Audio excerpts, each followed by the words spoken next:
That's better now. I've got my microphone on. Good evening, wherever you are, across Australia and across the world. Well, the third attempt. Here we are again. Here we are again. Hi, I'm Pippa Starwell. If you don't know that already, welcome to the channel as we eagerly await to have some robust debate tonight about the vaping bill. Will we get a decision tonight? Maybe, most likely not. I don't know. It depends who's reading the tea leaves at the moment. I have um, all sorts of stuff just coming at me left, right, and center, and probably will during the stream tonight. So bear with me as far as all that is concerned. Just gonna quickly make sure I haven't got any other breaking news.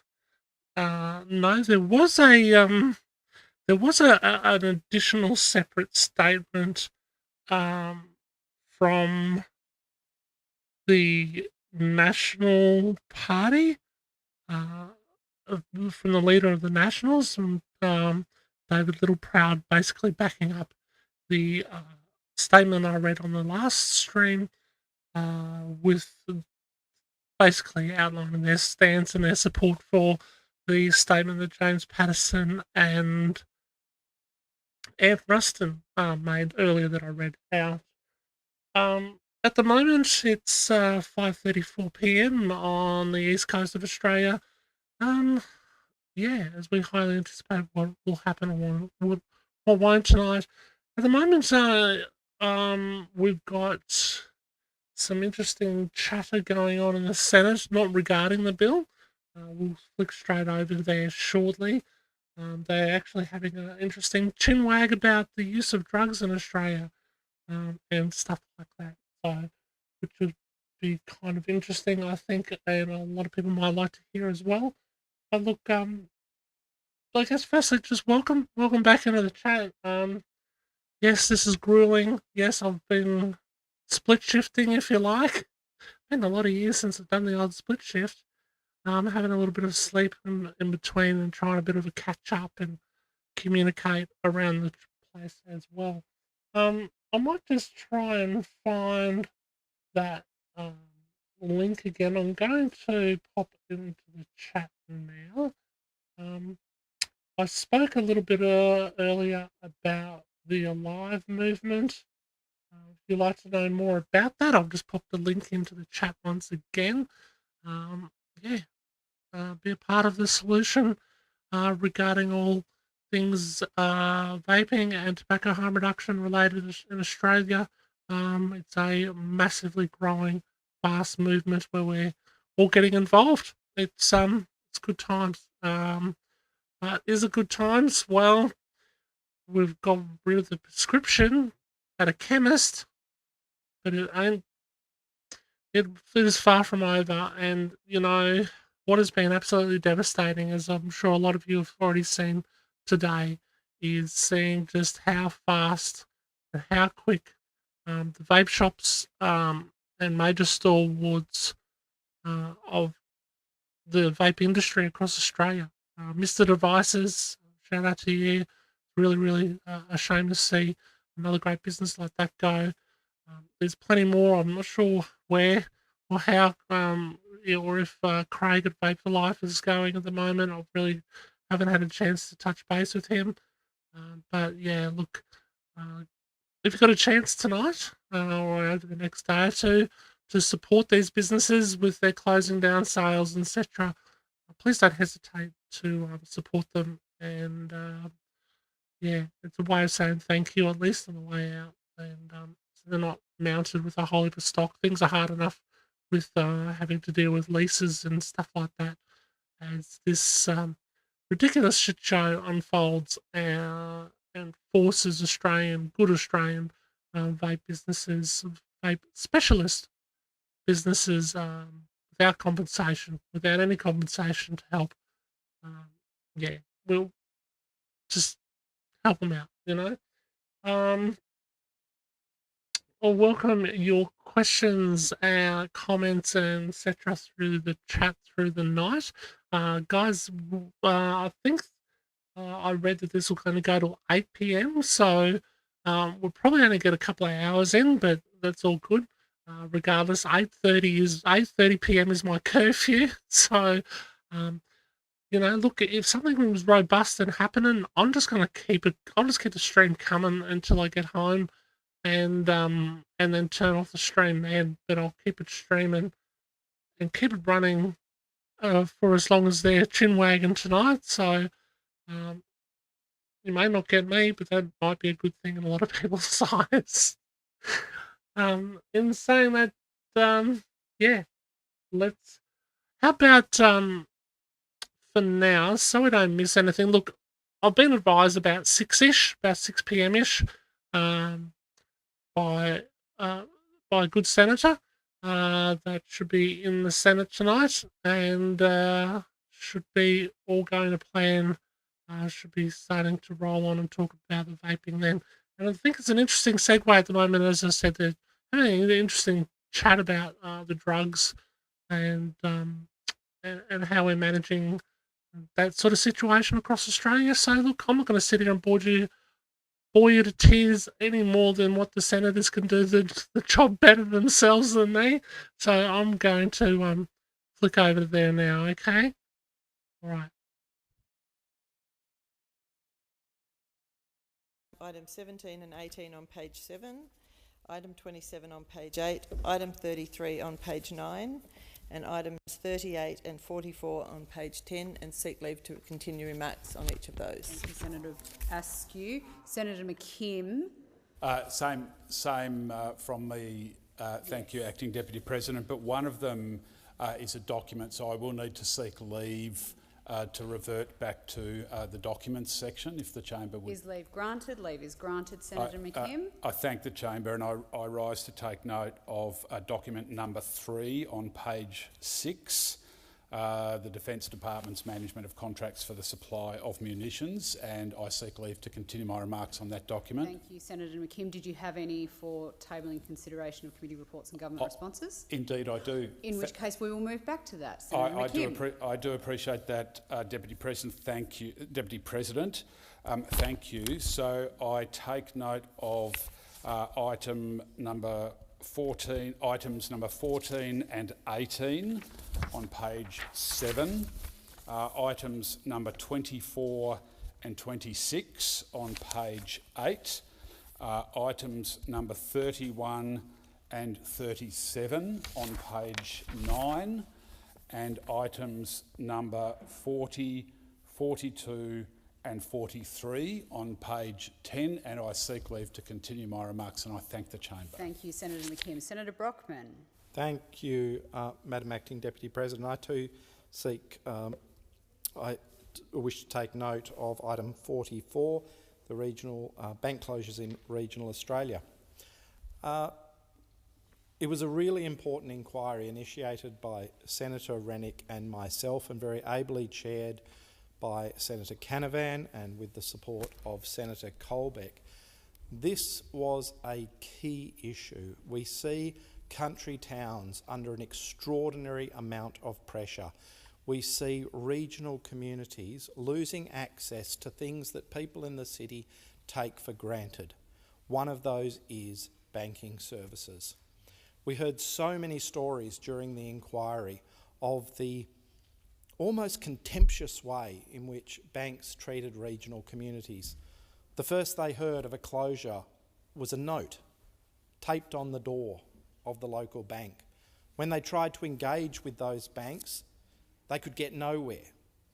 There was no appeals process. There was no chance to say, we'll use the service more, we'll bank here more. There was no chance to negotiate the presence of an ATM. There was no chance to continue having those high-quality jobs in that community through the banking services. So this was a chance to shine light on the plight of those regional communities. We went to the Shire of Ashburton in the north of Western Australia, a shire that exports 1.6% of Australia's entire GDP without one bank in the local government area. Not one bank. This is not acceptable in a modern society. There are solutions. One that I am particularly attracted to is making the bank at post system more efficient and work better. Bank at Post, through the Australia Post outlet, is in many of these communities, in fact provides essential services in these communities.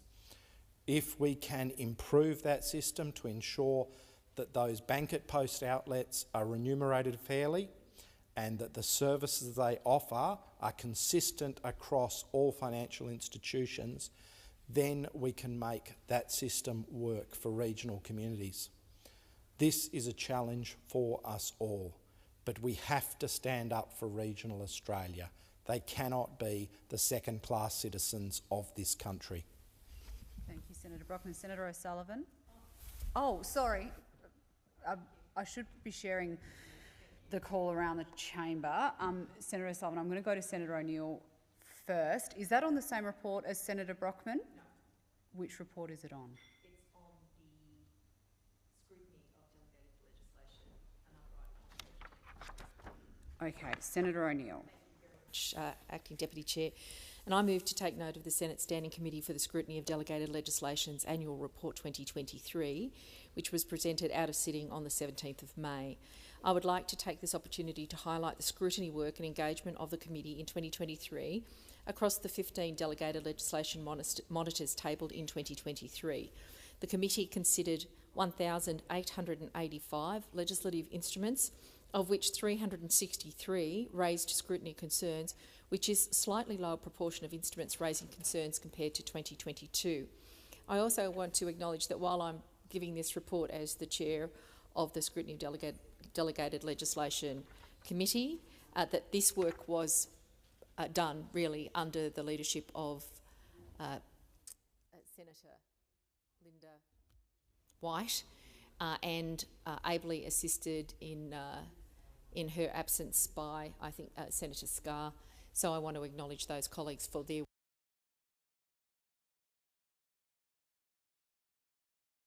significant increase in scrutiny issues raised at ministerial level, with 101 scrutiny issues raised compared to 65 in 2020.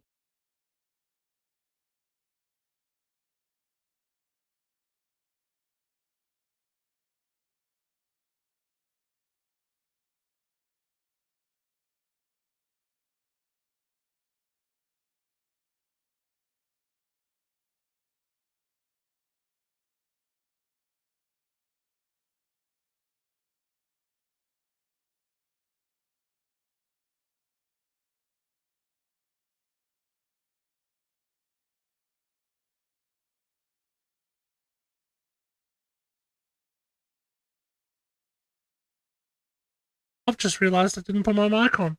Guys, sorry, what I was going to say is I'll just bore you for a couple of minutes while we're still waiting, probably for a good 15 minutes or so until the real action starts. I'll just bore you with reading the Nationals, leader of the Nationals statement today that I referred to when I first came on, so you guys can understand where the Nationals stand independently of Labor, if you like, although they are obviously a coalition. This is a statement by the leader of the Nationals, David Littleproud. All right. Okay. The coalition has adopted a common sense solution for a regulated vaping model. Leader of the Nationals, David Littleproud, said the Nationals' sensible solution introduced more than 12 months ago is proudly being backed by the coalition today, ensuring better regulation to protect Australian children. Labor's half-baked model will continue to expose children to organised crime and will continue to see harmful vapes across our communities, Mr. Littleproud said. In contrast, the coalition's model will stop criminals from exploiting our children and also our children from vapes.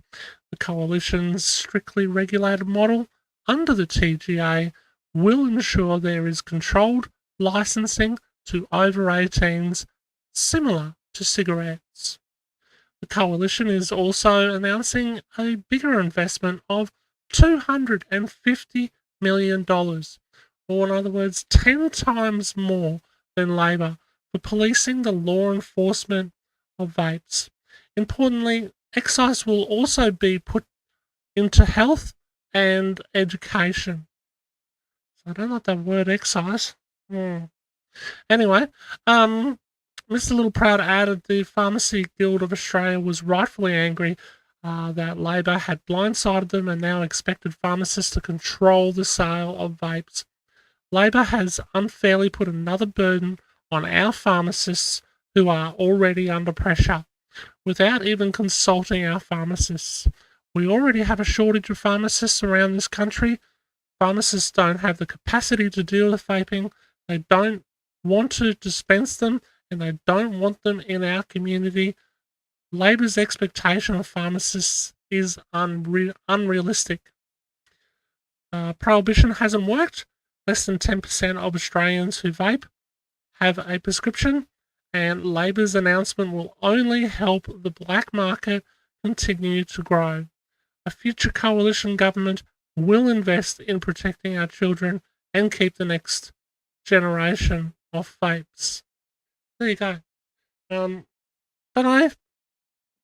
it's better. Let's put it this way: it's better language, it's better direction than where the Labor Party is. Not a perfect direction, but it's a better direction, I think. I welcome your thoughts on that. So, in saying that, look, yeah, thank you for the audio pickup. Yeah, guys, yeah, sorry about that. And yeah, meanwhile, we still wait a little bit, but I welcome any thoughts and questions regarding this. Look, I think the main point is, and I think where we all fear is are our is are the vapes we've got in our hands now going to be subjected to criminal situation? So can we walk down the street with one of these and worry about getting pinged, if you like? No. From what I understand, we can't be. I haven't seen a revised amendment of this yet. I'm sure one will come in the next day or so. We need a revised amendment of the actual bill that includes all the changes. So hopefully we hear a little bit more about that tonight. But one thing is pretty damn clear in all the paperwork that I've read so far is that the criminality is to not be on the consumers or vaping consumers. It is to be only on the retailers, particularly apparently with the target of the black market. But as we well know, that the target has been the legal, law-abiding, great vape specialist stores, which has been grossly unfair. So there is that. There is that. All right.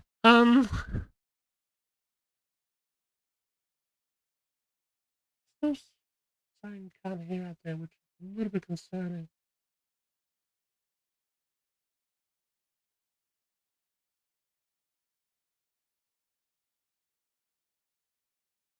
A little bit concerned. Bear with me, just having a look at some of the comments specialist stores, which has been grossly. No, not a problem. Yeah, there was a problem, obviously, a little bit back. All right, because I'm on a bit of a time delay here. All right, guys. Look, in saying that, if you've got any other questions in the chat,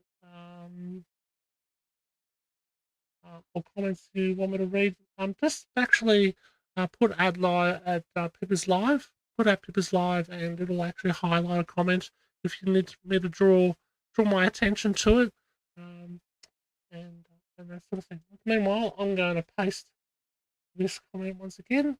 Consider joining the Alive movement. Want to make a change? It's a good way to start.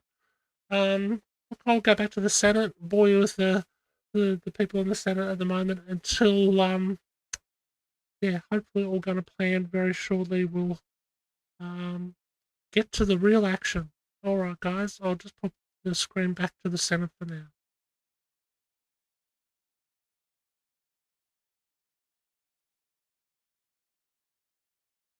exercises their discretionary powers personally, and the explanatory statement would justify why the use of automated decision-making is necessary and appropriate. In this instance, the committee had sought advice of the Minister for Agriculture, Fisheries and Forestries on the operation of a number of safeguards as set out in the Biosecurity Act in relation to the automated decision-making facilitated by the instrument. The committee thanks the Minister for his engagement and welcomes his detailed advice regarding the operation of these safeguards, including to ensure computer program decisions meet the objects of the Biosecurity Act, as well as the process for review and audit of automated decision-making. The committee is now seeking further advice from the Minister on whether this information can be incorporated into the instrument's explanatory statement. To facilitate ongoing engagement with the... Bear with me, guys. Just doing a quick sound check. Check 1, 2. Is that loud enough? Check 1, 2. Give me a thumbs up if it is. And I'm going to make any adjustments, I will. All right, thanks, guys. Finally, I would like to draw the Chamber's attention to the committee's concluding comments on the Anti-Money Laundering and Counter-Terrorism Financing Rules Amendment, Chapter 21 Amendments Instrument of 2024, which has the effect of creating ongoing exemptions to a number of obligations in the Anti-Money Laundering and Counter-Terrorism Financing Act. Order. Senator O'Neill, your time has expired. Senator McKim. Thank you, Acting Deputy President, and I thank Senator O'Sullivan for his courtesy. I take note of committee report that is number 41 on page 10, the final report of the Finance and Public Administration references committee into the management and assurance of integrity by consulting services, and I seek leave to continue my remarks. Thank you, Senator McKim. Senator Thorpe.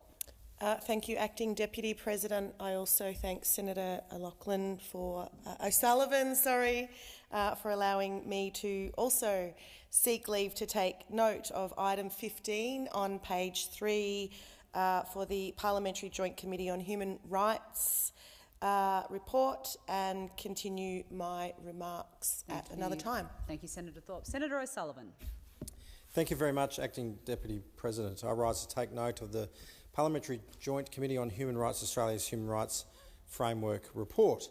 Now, by way of background, on the 15th of March last year, in 2023, the Attorney-General, the Honourable Mark Dreyfus KC, referred to the Parliamentary Joint Committee on Human Rights to inquire into and report on Australia's human rights framework.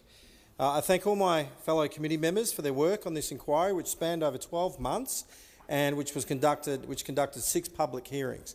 The inquiry was conducted in a cordial and cooperative manner, and I, along with Senator Rennick and the member for Bowman, who was the Deputy Chair of the committee and Coalition member on this committee.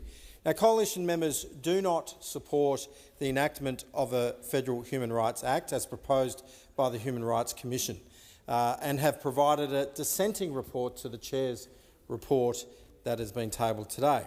The Australian Human Rights Commission's proposal, frankly, is a bizarre reimagining of human rights with key rights deleted or distorted, absolute rights not recognised as such, and a deliberate devaluation of internationally recognised protections for the freedom of thought, conscience, religion and belief.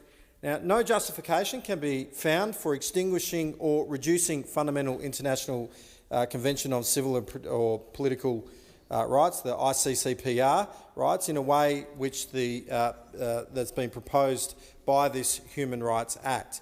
Proponents of the AHRC proposal have failed to demonstrate that our current systems are not providing adequate protection of human rights, or that their reform model would achieve preferable outcomes where current protection is lacking. An Australian Human Rights Act would be unnecessary, be divisive and dangerous, and should not be adopted by the government. Coalition members are concerned that the inquiry sought to produce an example bill of what a Human Rights Act would look like. Now, this is an extremely unusual step for a committee to actually provide its own draft of a bill. I think the example bill appended to the inquiry report has not been subject in any way to any public consultation or indeed expert review. Coalition members consider this legislative model a concerning departure from international human rights.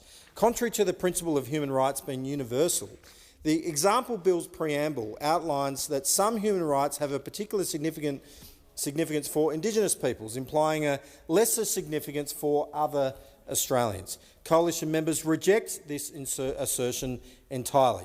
The proposed Human Rights Act deviates dangerously and unjustifiably from these international standards, selectively diluting protections for a fundamental freedom while introducing ambiguous and uncertain provisions while allowing an unsupportable scope for limiting rights. The proposals threaten to undermine the robustness of Australia's parliamentary democracy by empowering the judiciary to be the arbiters of contentious political issues with excessive power to interpret such uncertain provisions. This would result in an American-style conflict between branches of government. Enacting a Human Rights Act does not provide a guarantee that rights will be sufficiently safeguarded, particularly in extraordinary times. You only need to look to Victoria, who have a Human Rights Act, and we saw during the COVID pandemic that they spectacularly failed the people that it purports to protect. When it comes to what is most needed, it was found wanting. If it cannot protect its citizens from draconian government overreach during a crisis, then how can it during ordinary times? Similarly, when it comes to freedom of religion, how can we possibly trust that a Human Rights Act will protect citizens of faith? According to the Rule of Law Institute of Australia, the Commission's model would enable the legislature to avoid taking responsibility for difficult public policy issues such as setting the limits on the manifestation of religious freedom. Now, during the inquiry, widespread concern was expressed by faith groups about implementing a Human Rights Act and its implications for freedom of religion. The Australian Christian Lobby said in their submission to the Human Rights Commission, in reflection on the Human Rights Commission model, that it is incompatible with Australia's treaty obligations. The Human Rights Law Alliance were also critical of the AHRC's lack of prioritisation of religious freedom. In a blunt assessment, the Human Rights Law Alliance said that the AHRC's model should be scrapped altogether. It cannot be described as upholding human rights when it undermines so significantly key rights which are intended for Australians under international law. So rather than fixing the lack of religious protections or inserting in new safeguards, the Commission's model actually creates more imbalances.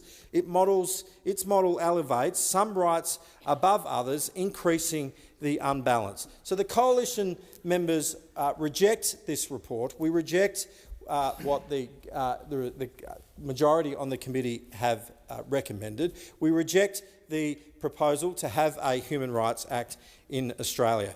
And this was a submission, or our position was supported by the Christian Schools Australia, who said this is a significant retrograde step for the protection of religious freedom.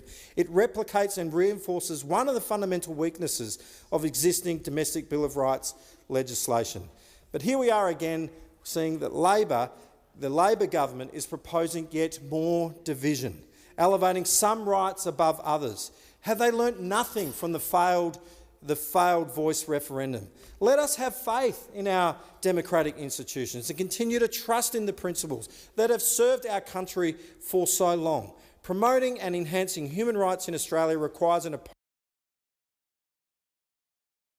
Okay, don't be alarmed, people. Don't be alarmed. I'll deliberately turn things down just for a moment.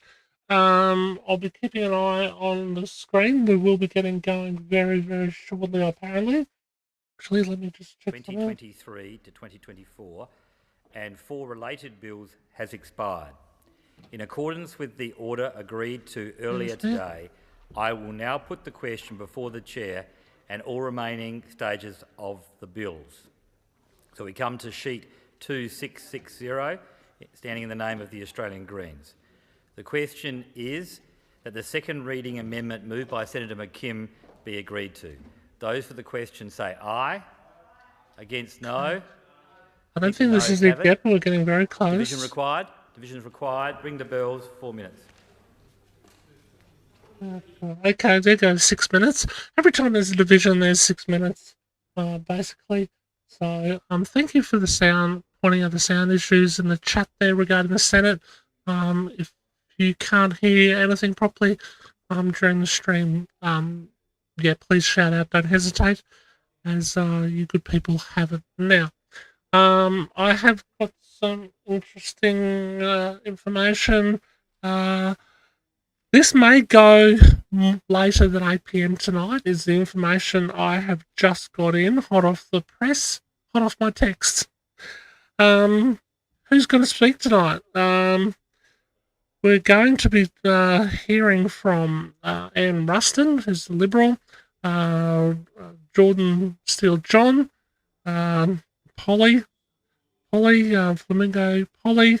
No, that's not a name, but you know who I mean. I think it's Helen Polly.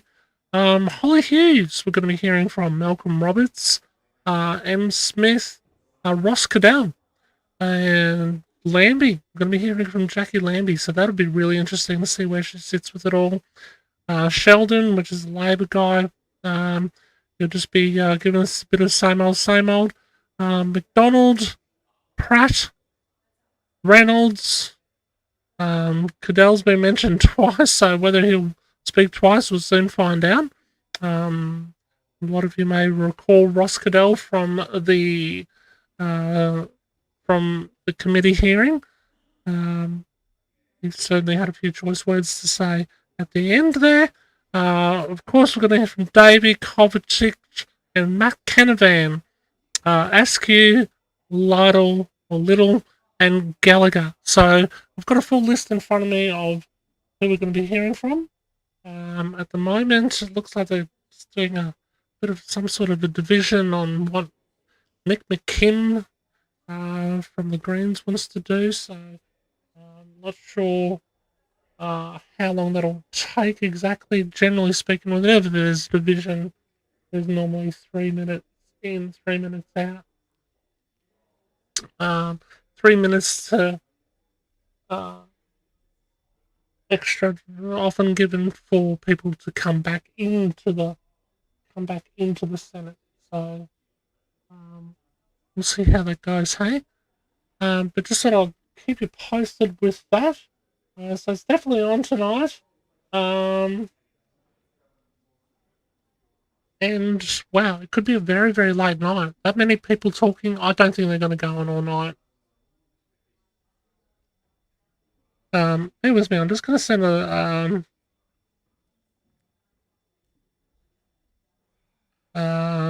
to find out whether it really will be all those people tonight.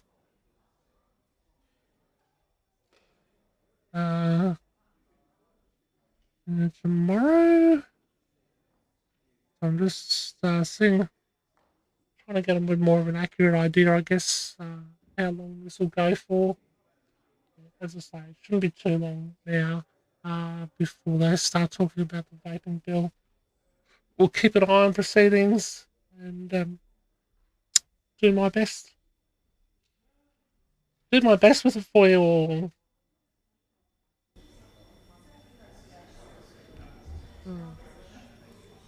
Should be able to hear the rustlings and chatter of the Senate room.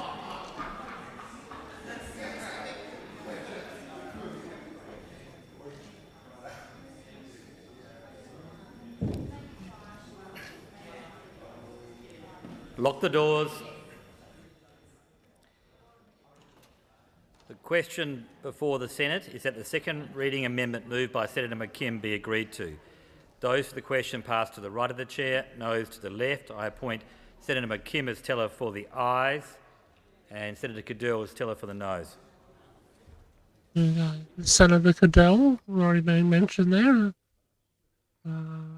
He's been given the task of counting the ayes. Now, this has nothing to do with our bill, guys, but just to give you a bit of an idea, this is how it works for those who aren't aware. Those in favour of a decision on one side, those who are not on the other side.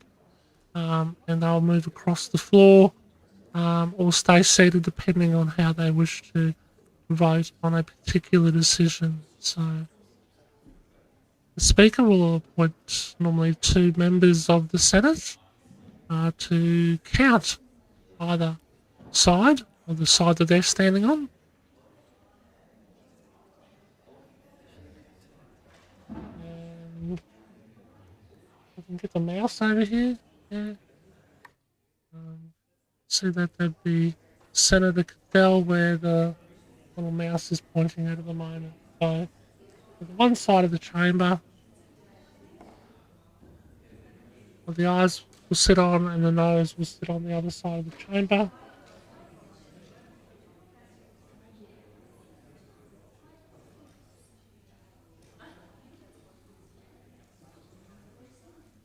Anyway, that's a little bit about how things work there, but tonight I don't think we'll be seeing a vote. Who knows? Anything's possible. We'll soon see.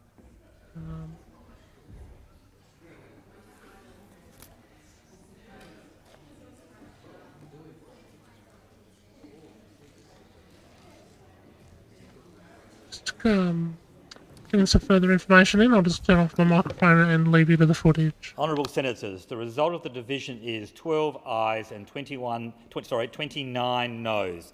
It's passed in the negative. We now come to sheet 2687, standing in the name of Senator Thorpe.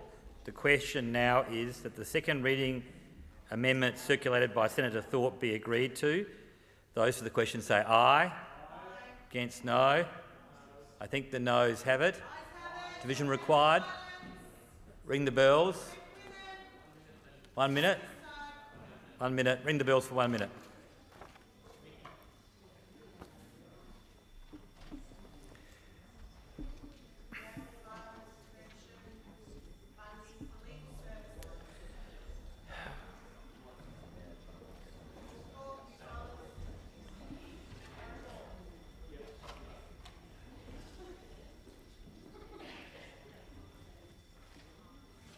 Yeah, seriously, this is probably one of the most boring parts of the whole political process, and honestly, probably one of the biggest time-wasting parts of the whole process, guys. And for a decision to be made without maybe a keypad in front of people in this day and age is, I find personally insane.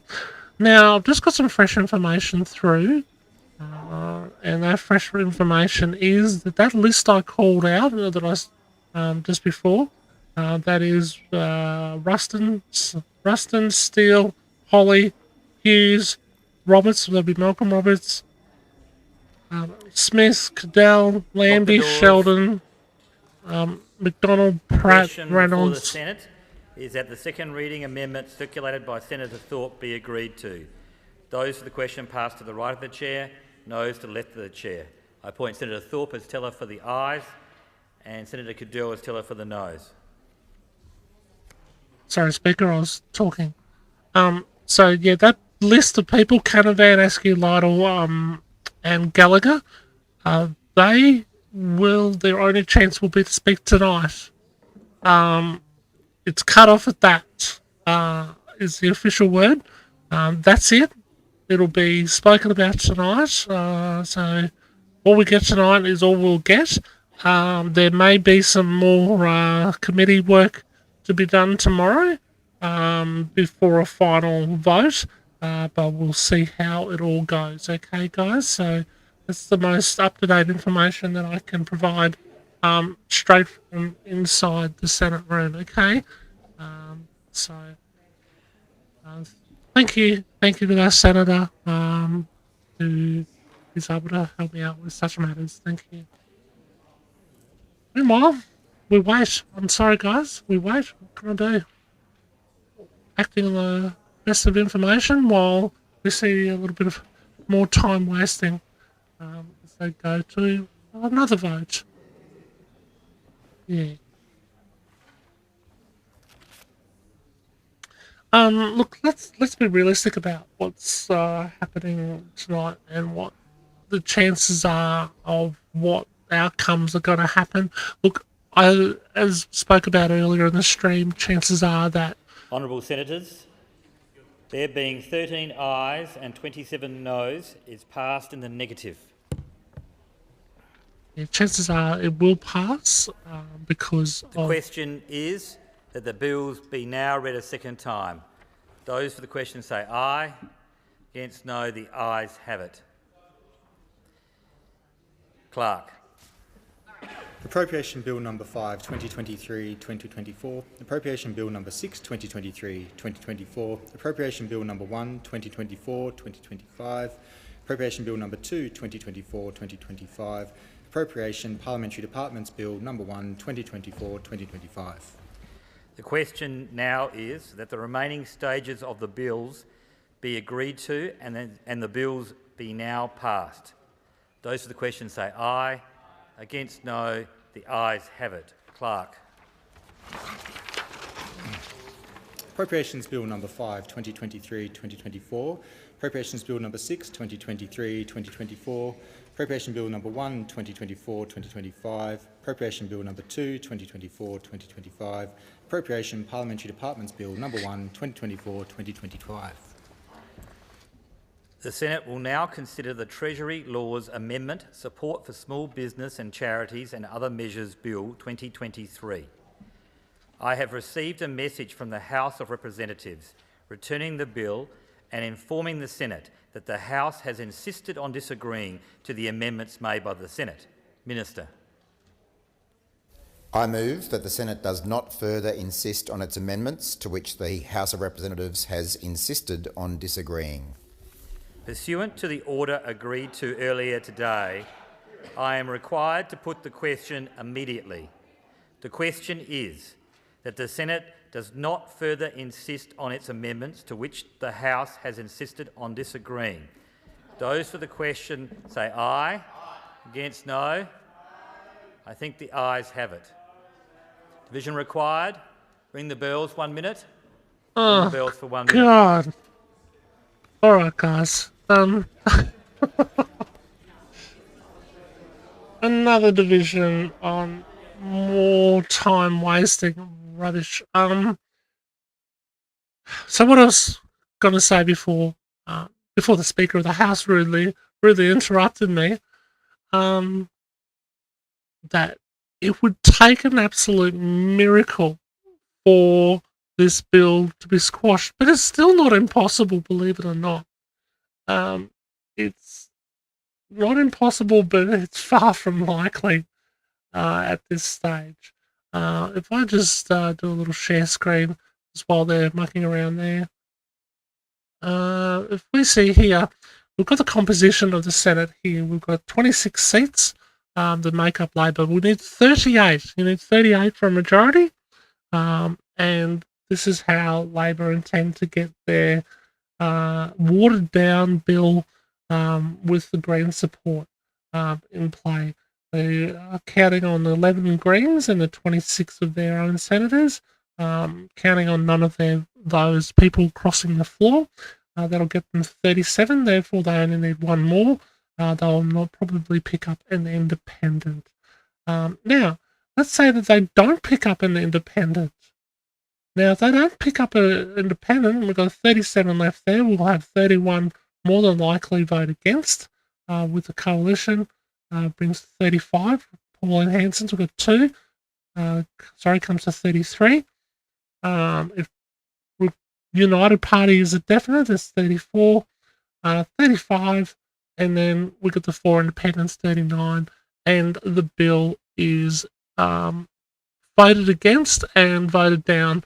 And that would cause an absolute uproar. I'd love to see it, but I don't think we will, sadly. Anyway, so that's the state of affairs there. Anyway, guys, just go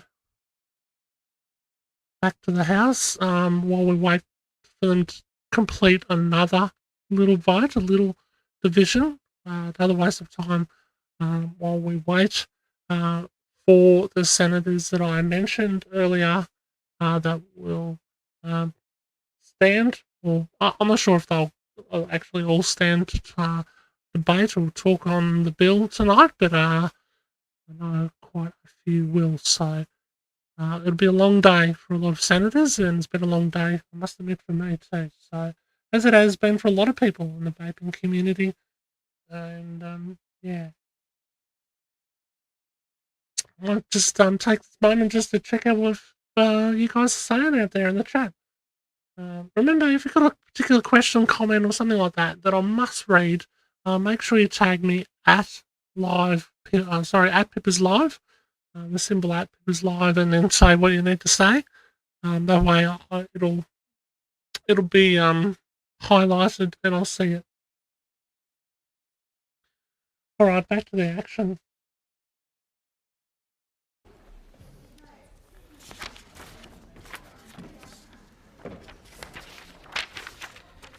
The Senate will now return to consideration of the Therapeutic Goods and Other Legislation Amendment Vaping Reforms Bill 2024. Clerk. Here we go. Therapeutic Goods and Other Legislation Amendment Vaping Reforms Bill 2024. Resumption of second reading debate. Senator Ruston. Thank you very much, Deputy President. Well, I stand to make a contribution on the Therapeutic Goods and Other Legislation Amendment Vaping Reforms Bill 2024, which amends the Therapeutic Goods Act 1989 to ban the importation, domestic manufacture, supply, commercial possession, advertisement of disposable single-use and non-therapeutic vapes. The bill reserves patients' access to therapeutic vapes for smoking cessation and the management of nicotine dependence under clinical conditions. The bill will impact the sale and supply of non-nicotine vaping products, with vapes containing nicotine are already subject to restrictions under the Poisons Standards classification. The Coalition will not stand in the way of this bill passing the Senate. This brings both non-nicotine and nicotine vapes under the same framework, treating both categories of vaping products in the same way, and creates one single framework under the TGA for the regulation of all vaping products, regardless of their nicotine content. We agree with the principle of all vapes being treated the same way under the TGA, and we would use this same framework as part of our strictly regulated retail model. We've been clear from the get-go that it is our priority to protect Australian children from the harms of vaping, and in line with that priority, we will not stand in the way of this change. Because no one wants to see Australian children having access to vaping products or becoming addicted to vaping. And the Coalition's primary concern is preventing children from getting access to these products. We're focused on stamping out the organised crime-driven black market that is supplying these illegal vapes to children. Let's be clear, it has always been illegal to sell vaping products to children. But under Labor, Australian kids are being targeted by a thriving and dangerous black market. The Albanese Labor government has failed to control the illicit vaping market and has failed to protect children against the proliferation of vaping products. Labor's prohibition-style approach plays straight into the hands of organised crime syndicates who are profiting massively from the sale of illegal vapes. We do not want to see organised crime continue to thrive across the country under this weak government, placing community safety further at risk. It is these criminals who would benefit from the government's plan to double down on the failing medical model. This is why greater scrutiny of this legislation was absolutely essential and why the Coalition pushed for a Senate inquiry into the issue. It would have been completely irresponsible not to demand further investigation of this very serious issue. We note the findings of the inquiry, including submissions that raise significant concerns about the failure of the current model. Notably, the inquiry highlighted how the illicit vaping black market is out of control and thriving in Australia. Right now, it is illegal to buy a nicotine vape without a prescription, yet kids are still getting ready access to flavoured vapes in coloured packaging that contain nicotine. The latest National Drug Strategy Household Survey found 1 in 10 Australians under 18 are currently vapers. This represents a 4-fold increase since 2019. This is unacceptable. It is clear the current model is failing. Right now, less than 10% of Australian vapers are purchasing their product through the prescription model. Even the TGA has acknowledged that the prescription-only model has not achieved its goals. Entrenching the existing failing model, the failing medical model, will not prevent children from having access to vaping products, and it will further drive the sale of these products to the black market. So the Albanese government has been doubling down on an approach that is simply not working. In fact, they've even conceded that their model is failing by making a last-minute dirty deal with the Greens. This deal seeks to have vapes sold by completely unwilling pharmacists, We know pharmacists want to use their valuable time to provide primary care advice to the community, and as they themselves have said, not to become tobacconists or garbologists. Pharmacists have made it clear they do not support this model and take exception to being forced to take on the role of dispensers and disposers. The core role of our community pharmacists is to dispense registered medicines and provide important primary care support and advice to the Australian community. The Labor Greens policy completely undermines that core role. It also sends a concerning message to Australians who would see vaping products being sold next to essential medicines like children's Panadol behind the pharmacy counter. This greatly undermines the government's own policy of quality use of medicines. This last-minute, hair-brained snap decision to buy the Greens' support has clearly not been thought through. There are a litany of issues that have not been addressed prior to making this announcement. Issues like the fact that the Queensland Medicine and Poisons Law requires Schedule 3 medicines to be recorded, including the person's name, and yet Labor and the Greens say this information won't be collected. The likelihood that pharmacists simply will not stock these vapes anyway. The potential impact of liability and insurance on pharmacies, let alone the need for pharmacies to find the storage area within their stores to store the vapes and manage disposal. This is just another demonstration of the complete contempt the Labor Party has for the 6,000 small businesses that are Australia's community pharmacy sector. The very same people who kept their doors open during COVID and in rural, regional and remote areas are often the only health professional in town. And yet the government didn't even have the courtesy of speaking to the Pharmacy Guild or the Pharmacy Society about this dirty deal that they've done with the Greens. They heard about it first when they heard it in the media. Another example of no consultation, just forced policy onto Australian businesses without any consideration of the impact on those businesses or the staff that work in those stores. And the government's senseless and chaotic approach will not protect the health outcomes of young Australians who are already buying illicit vaping products. The mess Labor has made on vaping, this vaping policy, will only drive more Australians into the hands of the black market. But what is also clear is if you're serious about stopping children vaping, you've also got to be serious about enforcement. The resourcing of enforcement measures at the borders and at point of sale have been grossly insufficient under the Albanese Labor government. Currently, vaping is a multi-billion-dollar business in Australia, and the black market is already estimated to be worth in excess of $1 billion.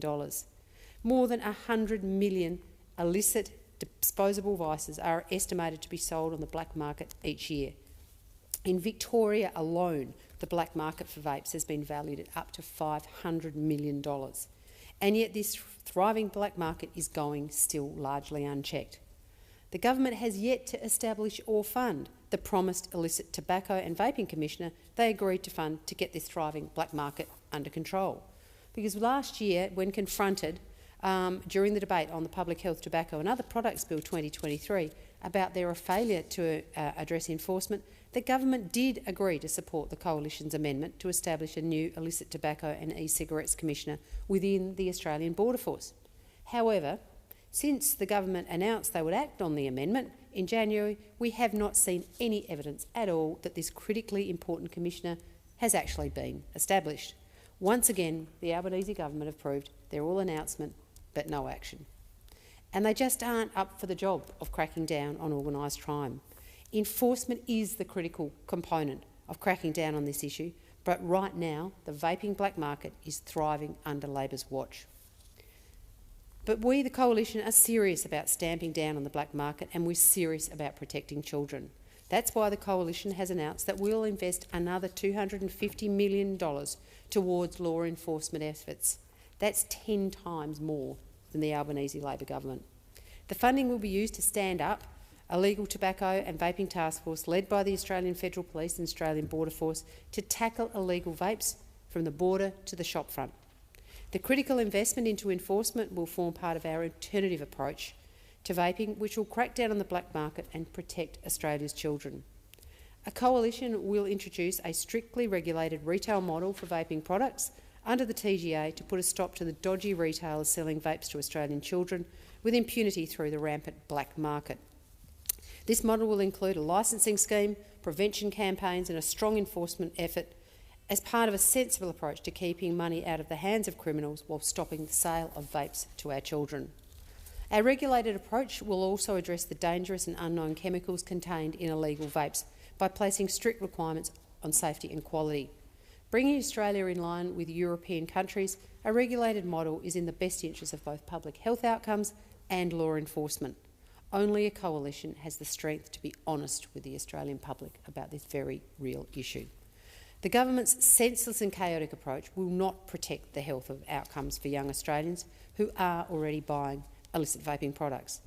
Regulating the vaping market through strict and sensible retail-based policies will protect our kids from the harms of vaping and will protect our community from organised crime. So once again, the Coalition's priority remains protecting children from the harms of vaping. We're committed to cracking down on organised crime and the black market that is being bolstered by the Albanese government's insistence on doubling down on a failed model. That is why I'll be moving a second reading amendment that calls on the government to move an alternative regulatory models, such as our strictly regulated retail model, if their bill and the medical model it continues to pursue is proven to fail. There is no sense in continuing with an approach that just simply is not working. The Coalition is only interested in a model that does work. This is in the best interest of our public health outcomes and community safety, so I will be moving a second reading amendment circulated in my name.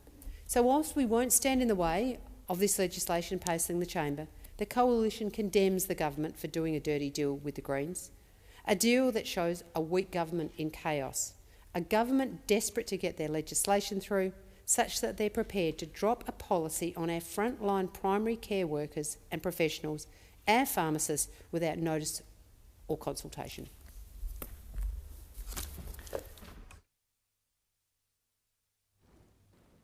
Senator Ruston, can I ask you to move your second reading amendment? Huh?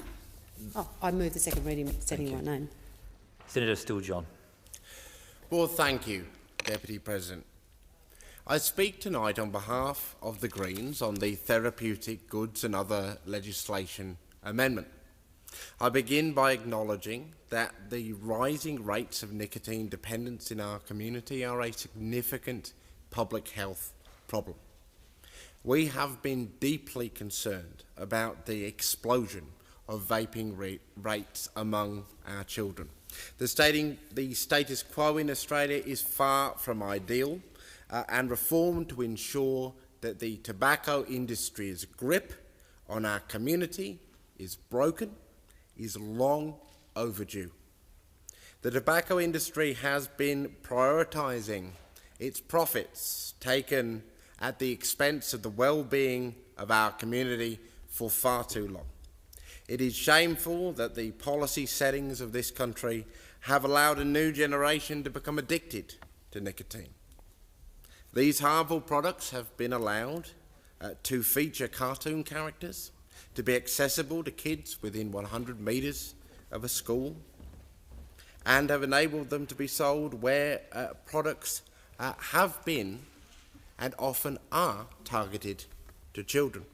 In addition, we have seen products sold in Australia despite them being unsafe, falsely labelled, and where dangerous, unknown ingredients are often contained within them. The Greens welcomed the referral to this bill to inquiry. It was essential that the community have the opportunity to feedback on this legislation. Through that inquiry, I was committed to hearing a range of perspectives. I've heard from people who've been long-term cigarette smokers that feel that vaping has improved their health and well-being. I've heard from healthcare professionals who are concerned about the unknown impacts of vaping products. I've heard from people who have business interests in vaping products who feel they've done the right thing to this point. I've heard from parents and teachers about their deep concerns about the impacts of vapes on our young people. I've heard from school kids who have shared with me how access to vapes have contributed to peer pressure and to bullying. What's been clear is that the status quo is failing. It is failing far too many. It is time for change. The Greens have come to this debate with a clear-eyed acknowledgement that the war on drugs, that prohibition, has failed. At the heart of this failure is a deep desire of politicians to criminalise people who are experiencing drug dependency. We cannot let that continue for people who are dependent on nicotine vaping products. Our goal through this process has been to ensure that we get vapes out of the hands of kids while ensuring that adults can access therapeutic vaping products and guarantee that there is no chance that an individual is criminalised for possessing a personal vape. The Australian Greens felt that the original legislation proposed by the government did not meet these goals. This is why we have used our role in the Senate to chart a pathway away from a restrictive, costly policy to one that strikes a greater balance. The Greens have secured carefully crafted amendments that will enable the creation of an equally carefully regulated scheme that focuses on public health outcomes, reducing harm, minimalising use, particularly among children. I'd like to acknowledge the government for working constructively with us to secure these changes, which will be presented as government amendments. It is with these amendments that the Greens will support the legislation's passage through the Senate. I'd now like to step through what exactly the Greens have secured. Let's be clear, these are significant changes to the government's prescription-only model that risk criminalising people for possessing vapes for personal use. The first significant change and improvement is an amendment to the legislation from a GP prescription model to a pharmacy-only, to a pharmacist-only medication for adults over 18 years of age. This will see nicotine vaping products become a Schedule 3 medication where an adult can go to a pharmacy, have a conversation with a pharmacist, and get a therapeutic vaping product. This product will be in plain packaging, and their ingredients will be clearly known. At the end of the day, this will mean that many people will not need to go to their GP, perhaps taking time off work to do so, to then pay out of pocket to get a repeat prescription. This will save people hundreds of dollars a year. GPs will still be able to prescribe vaping products, something we have ensured for people who want to have the support of their GP for smoking cessation. And importantly, GPs will be able to be part of the support system for people under the age of 18 who have become, often unintentionally, addicted to nicotine. Our second change and significant improvement is that the Greens have ensured that people will not be criminalised for their possession of personal vapes. It is not well known that the original proposal from the government had a pathway for individuals to face hefty fines and criminal charges for personal possession of vaping products. The Greens have secured and ensured that there will be an exemption for personal use, and that we have additionally secured an amnesty period for individuals until June 30th, 2025. I hope that this will provide some certainty to community, and note that there will still be strong penalties for people seeking to make a profit and sell vapes in commercial quantities. Again, we have struck a balance by increasing access to vaping products for adults, while ensuring that we reduce the impact of the tobacco industry. Thirdly, in striking this balance, we must acknowledge that this legislation will be a first. In fact, it will be a world-leading piece of legislation. Because of this, the Greens felt it was vital to legislate a review of this policy.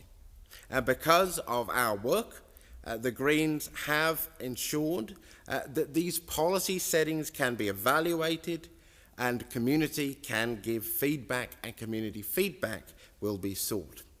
To ensure a robust review, we urge the government to focus on improved data collection, and we also urge you to actually invest in education for our community.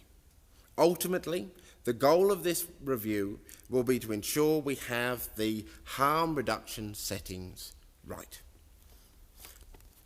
Fourth, many in our community have raised concerns about the number of disposable vaping products that are littering our streets and our waterways. We do not have a clear picture of just how many vaping products are thrown out across Australia each year, but we do know that people are hoping to do the right thing. That is, to responsibly dispose of a product containing a lithium battery. There are few places in Australia where you can do so. This is why the Greens have pushed to make it easier to safely dispose of vaping products by getting the government to expand their returned unwanted medicines program to allow for disposable vapes. What this means in real terms is that people can take their unwanted vape to a pharmacy and to dispose of it safely. This commitment to take back vaping products will go a long way to getting lithium batteries out of our waterways and out of our landfills and reduce the risk of lithium battery-related fires. We know that many are concerned about the increasing incidence of lithium-ion battery fires. Indeed, the 730 report has revealed that lithium-ion batteries have caused more than 1,000 fires in the last year alone. Of course, this is not just about vaping products, but nonetheless it is clear that this government had failed to address the problem of lithium batteries. The Greens' amendments will reduce the risk, but we urge the government to do more to invest in solutions for the recycling of lithium batteries and other vaping components. The fifth improvement the Greens have secured to this legislation is that of advertising vaping products to healthcare practitioners. This will be further restricted.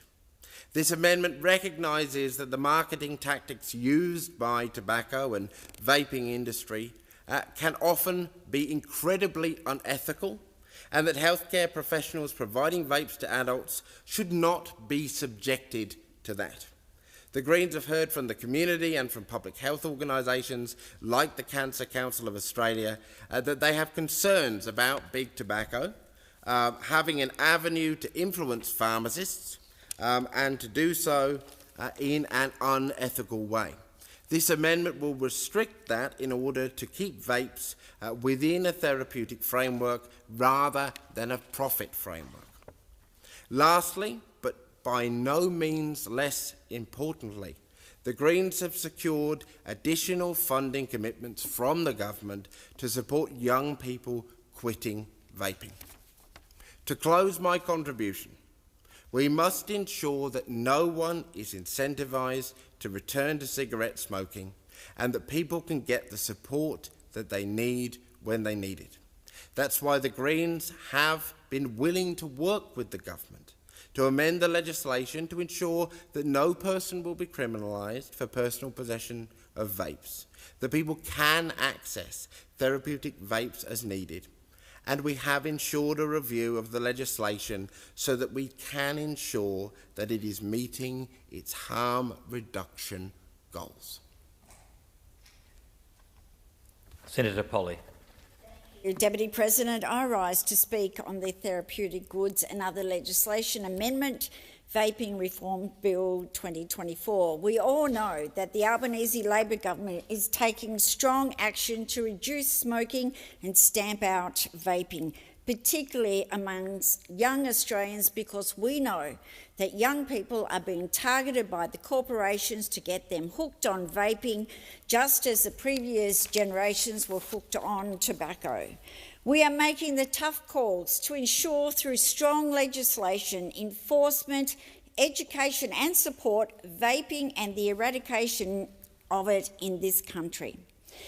This bill builds on Australia's pioneering tobacco control reforms and our world-first tobacco plain packaging reforms and the Public Health Tobacco and Other Products Act 2023 that was passed in Parliament in December.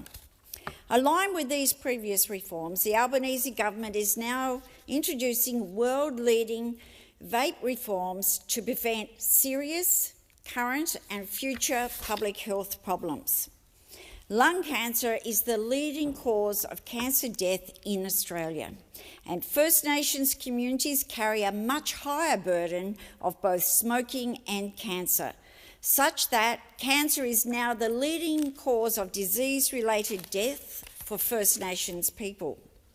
And we know young people who vape are three times more likely to take up smoking. So it is any wonder that under 25s are the only cohort in the community currently recording an increase in smoking rates. Vaping is creating a whole new generation of nicotine dependency in our community. It poses a major threat to Australia's success in tobacco control, and the Albanese government is not going to stand by and let this happen. After 9 years of delay and inaction by the former government, the gains of the Labor's world-leading plain packaging reforms were squandered. Australia must reclaim its position as a world leader on tobacco control. These reform measures will help protect the health of Australians while reducing the pressure on our health system, and critically, it will help to achieve a reduction in smoking rates to 5% or less by 2030. Vaping is a public health scourge. The immense risk and the immense rise in vaping amongst young people is so disturbing. The latest national data is showing in the year to June 2023, 1 in 6 high school students had recently vaped, and a fourfold increase since the previous survey in 2017. This is a public crisis amongst Australia's youth. So this is why the Labor government under Anthony Albanese is and has taken decisive action on this issue to save the lives of young Australians now addicted to vaping. The bill addresses these concerns through strong legislation and enforcement. It represents the centrepiece of vaping reform and supplements import controls that will be instituted at the border earlier this year. The bill will ban the importation, manufacturing and supply of commercial possession of disposable, single-use vapes while preserving safe, and I repeat, safe access to vapes through pharmacies settings for smoking cessation and the management of nicotine dependency. To achieve this outcome, the bill extends the operation of the Therapeutic Goods Act to all vapes, irrespective of the nicotine content or the therapeutic claims. This is appropriate and necessary in the circumstances to address strategies used by companies and criminal syndicates to avoid detection and seizure by mislabelling vapes to conceal the nicotine content. Such tactics for too long have frustrated compliance and enforcement efforts by the Therapeutic Goods Administration, Border Force authorities, states and territories by requiring laboratory testing of the vapes before any action is taken. We're putting an end to that. These measures will help address the significant threat to public health caused by cigarettes and vaping and maintain Australia's hard-fought success in tobacco control. Under the bill, these are significant penalties for the importation, manufacture and supply of commercial possession of disposable single-use non-therapeutic vapes. These deterrents, these measures, will aim to stamp out vaping. Consistent with the federal cooperation scheme, the Commonwealth will take responsibility for enforcing importation, manufacturing, sponsor, supply and advertisement. The states and territories will take responsibility for enforcing wholesale supply, retail supply and commercial possession. The Australian Border Force will lead enforcement at the border. The Therapeutic Goods Administration and state and territory health officers will exercise power and functions in unison with police authorities as required. Particularly, this will become crucial when dealing with organised crime. The focus of the bill is to criminalise unlawful advertising and supply, and to bring the lawful supply of vapes under the expert supervision of pharmacies, strengthening the regulations of all vapes through enhanced border control, banning all disposable single-use and non-therapeutic vapes and ending the supply of vapes outside of pharmacy settings will make it easier to identify and disrupt the illicit supply and the advertisement of vapes and to take appropriate enforcement action. This is needed to protect young Australians. It is really that simple. So under the Therapeutic Goods Act, there will be offences and civil penalties for commercial possession of unlawful vapes. These offences and penalties being created are aimed at unlawful retailers and operators, as well as other persons with significant quantities of vapes who deny any involvement in commercial supply. Our government is not interested in penalising vape users.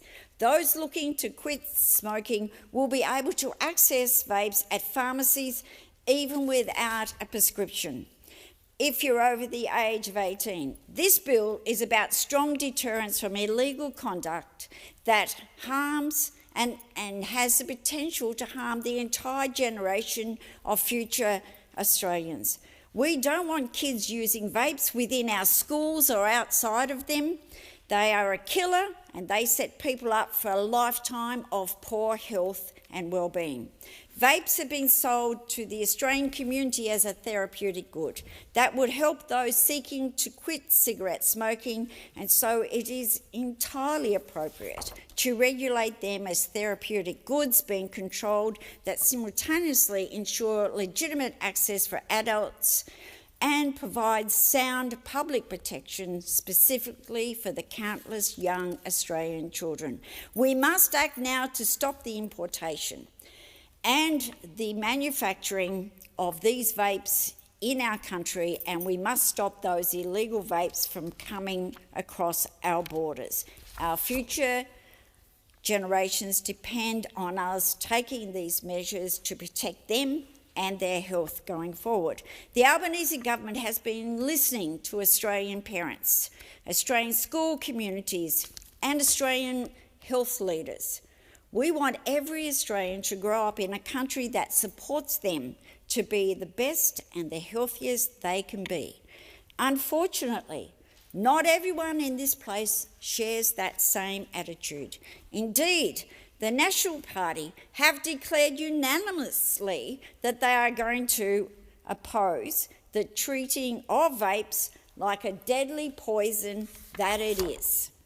On Monday, the Australian Medical Association spoke out against the dangerous and irresponsible position taken by the leader of the Nationals, saying that their stance, and I quote, shows a complete disregard for the health of Australians. We have health experts, the AMA, saying that it is incomprehensible that when confronted with these facts, that the National Party appears to want to gamble with people's lives. And in particular, they're prepared to gamble with our children's health. Now, the Honourable David Littleproud, MP, the Leader of the Nationals, called this bill a tax grab. He called looking out for children's health a cash grab, calling regulating and controlling this deadly poison a cash grab. The Coalition can be as cynical as they like, but all they're doing is playing into the hands of the tobacco companies.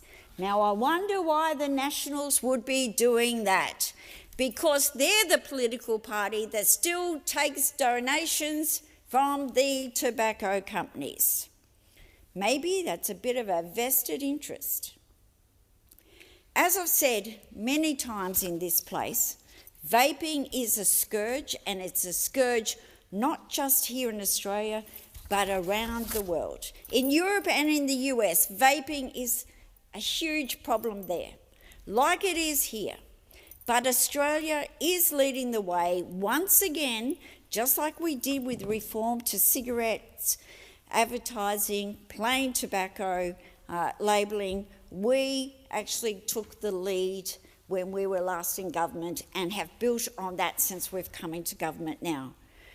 We did it for our nation and for the health and well-being of all Australians. And I hope that other jurisdictions around the world which are being manipulated by organised crime, which are being preyed upon, trying to exploit the Australian community, will see that the lead that we've taken as a Labor government in the interests of the health and well-being of Australians, that they will follow suit.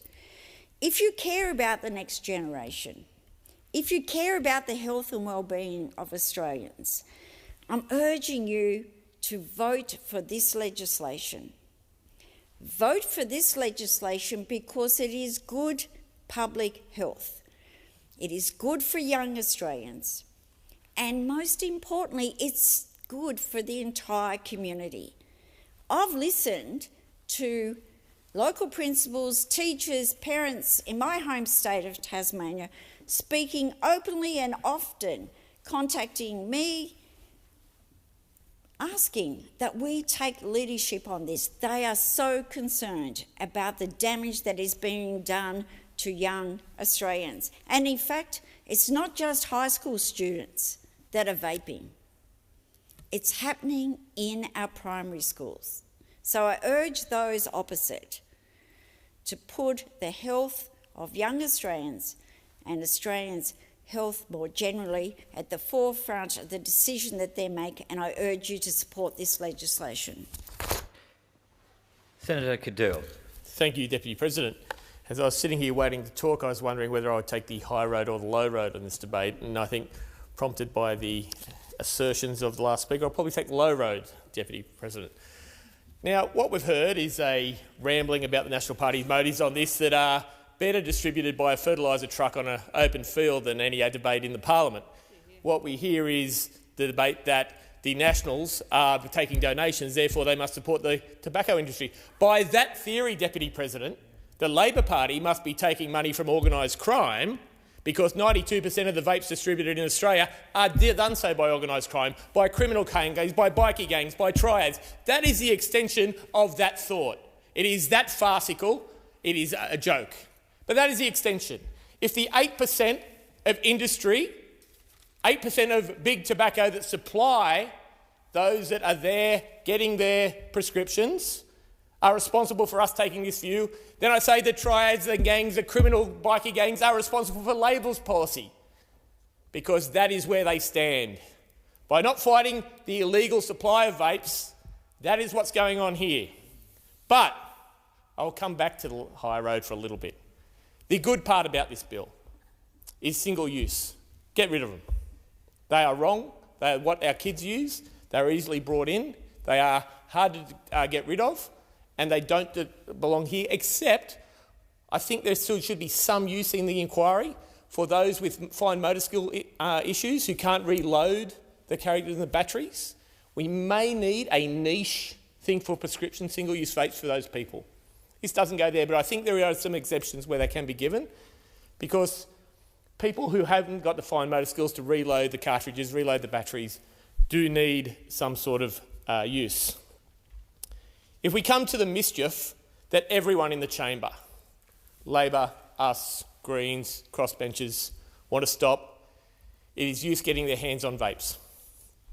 And let's not kid ourselves, every vape that an underage kid has taken to school, used, got, somehow, is illegal. It has been sold illegally, it is imported illegally, it is distributed illegally. They don't get their hands on the prescription. Well, there may be a campus where they steal mum or dad's prescription vape, I'll give you that, but we all want to stop that. And philosophically, there is just a difference on how to do that. Everyone is coming to this argument with their heart in the right place. I get that, that's what we want to do. But the evidence was clear. Regulated vaping, where people have things to lose, stops illegal vaping as much as more than prohibition. Almost every country in the world has vapes. It is like America in the 30s banning alcohol when all their neighbours had it. You cannot stop it. Prisons ban smoking and drugs and they still get in. That is the reality of what we're dealing with. And if the kids who will still get their hands on vapes, let's not kids under this act, under our policy, under any policy, kids will still get their hands on vapes. But what I want is a traceability of products of where I know they come from, where we know they're made, from suppliers who have traceability of ingredients, a limited batch of ingredients, where I can go out and I can take actions against companies that do the wrong thing. We can ban companies, we can give prohibitions, we can put penalties on them for supplying vapes that hurt people. There is evidence, even on 60 Minutes on Sunday night, ingredients going into vapes about drugs of the morphine variety that are thousands of times more powerful than currently there, being included. We have seen the Queensland Health an analysis of vapes in their schools, where they contain formaldehyde, where they contain all manners of things. That is what we are trying to stop, and all of this chamber is on that page. And that is good, and that is upside. But I believe firmly that by allowing industry and tobacco to supply goods, to fight the illegal access, these they're not even dark imports, they're black imports, to prevent these criminals from bringing in these things, starting these pathways is a step in the right direction. We hear those talk opposite, those in the corner, talk about the tactics used of industry and big tobacco to get people. This is crime gangs. We see them fire-burning vape stores. We see them threatening people and convenience stores. This isn't big tobacco. This is serious organised crime, as said by the Australian Federal Police in our hearing, as said by the police union. It is not tobacco, it is not industry. They are criminals. And why do they do this? Because the profits are real, the profits are massive, and the penalties have been short. I support the increase in penalties. I think any increase in enforcement is strong. I don't think it's strong enough. I support Senator Ruston's point to a $250 million increase in policing between AFP and Border Force. That is going somewhere near this. Let's get these penalties right. Let's put these people away because it is wrong. So we go to the mischief. Stop the kids. I believe a regulated model is better for that. But then I go to the users of vapes, the 1.4 million users of vapes estimated across Australia now. Again, mostly using illegal vapes. They don't know what goes into them, but some using Australian-made non-nicotine vapes, and we'll talk about that industry a little bit later. Name anyone that doesn't have a vice. Name anyone that doesn't have a hobby, something to do. People are able to use vapes if they want, in my opinion. It is not nicotine that causes cancer, it is smoking that causes cancer. If nicotine is able to be bought in gums, in patches, in pouches, why can nicotine not come in vapes? It is the tobacco and smoking that causes the problem here, and millions of, over a million Australians, I won't say millions, 1.7, they have a right to use vapes and have access to them. Is their choice. I know pokies are a tax on stupidity, and I'll still have a slap every now and then. I know alcohol causes brain cells to die, and I haven't got many to spare, but I'll still have a drink now and then. People can choose their way forward. So I say to those people out there, this model will have you going to a business that does not want to sell them, a pharmacy, to where you don't want to buy them, a pharmacy. And there has not been enough consultation on that. I get what we're saying about the Greens amendment here and how this will include that thing.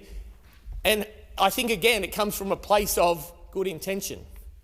But I think it falls short in what it will do.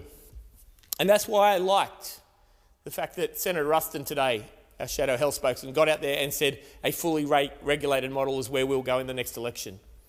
Because I think that fixes that problems, and the vapers out there will be able to go to a licensed store with something to lose to buy the products that they want and not feel prosecuted. I come back to the Australian manufacturers of non-nicotine vapes and even retail vape stores. This has come on quickly for them. And I note this bill does not offer 1 cent in compensation. Not any relocation of their business, not any help for their business to get out. There are people who we heard of in the thing who have invested millions of dollars who make non-nicotine vapes in Australia, who have the equipment, who get inspected, who buy their products, who go through, who get them regulated, and they are stuck there with nothing now. People with leases on their licensed tobacco vaping stores that now will not have a business, but they'll still be stuck in the lease. Nothing for them. And that is not good enough. And we talk about the enforcement again. I've sat on the main street in East Maitland while I was up there for a visit, and I watched from the IGA as 3 doors down from a police car with police in it, people in school uniforms walked into a tobacconist vape store and walked out with a product. That is how easy it is to get. I've never smoked or vaped in my life. In Canberra, I found a place, put it on card in 15 minutes. Because why? Our police, we heard from the police associations. They are so busy dealing with domestic violence. They are so busy dealing with organised crimes. They're so busy dealing with real issues that they can't go in and check where these vapes come from. I know it's a state issue because we are responsible for this wall around us to stop this stuff coming in. We haven't done it successfully. We go and say we've caught this many 100,000 vapes, which is nothing in the overall supply. But enforcement has to be there. It needs to be more. There needs to be more in this. There needs to be more money to the state policing organisations to resource the police to do this. There needs to be a task force set up to stop people selling these things. And this doesn't do that. So, in the end, what have we got?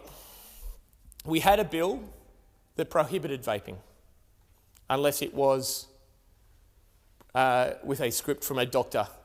Many places don't have doctors that will see you to do it. Many doctors are uncomfortable giving a script for vaping. It was a pretty rubbish bill other than the single-use ban. And then, as I said in party room today, the Greens come along and say, hold my beer, I can make it a little more stupid by having people who don't want to sell it over the counter. And they've done that. This is not a good bill. This doesn't stop vapes we don't know the origin of, vapes we don't know the contents of, vapes we don't know the damage of, ending up in Australia. We will see more fire bombings in Melbourne. We will see more threats to shop owners. We will see more damage to young people. We'll see more drive-by shootings because of this bill. Because the gang wars in Victoria especially are alive and well because of the money to be made in illegal vapes, and this doesn't stop it. So I am disappointed in this bill. I'm disappointed it doesn't go far enough to hurt the harm. I'm disappointed it doesn't help people who enjoy vaping and have a right to vape, nicotine or non-nicotine vapes, out there in the world. And I'm disappointed it doesn't help Australian businesses that were honest, clear, good businesses until this bill gets enacted, transition in any way, shape or form. We've done it on everything else but not here. And that is not fair. So I will sit quietly when this bill passes. It should not pass, it should be better, because I know it comes from a place that wanted to do the right thing, but like so many things in government, it falls short. It was rushed. We got on average about 4-minute blocks in our Senate hearing to talk to people. We didn't get really good questions because, once again, we want to be seen to be doing something rather than actually doing it. So we are here. We will vote on it. Our kids will not be safer. Our people who are using vapes as a method to get off smoking will not be safer. And the most important thing came right at the end of the hearing when I asked the department, what does success look like? What are the vaping rates, smoking rates, youth smoking rates that we'll see because of this bill? And the answer was, we haven't done that yet. So I asked, what does failure look like? What is the youth smoking rate that we'll accept going up if we pull these vapes from? What is the smoking rates? And the answer was, we haven't done that yet. So here we go. We don't know what success looks like. We don't know what failure looks like. We don't have compensation for people whose business will take away. And this will pass. And that is sad.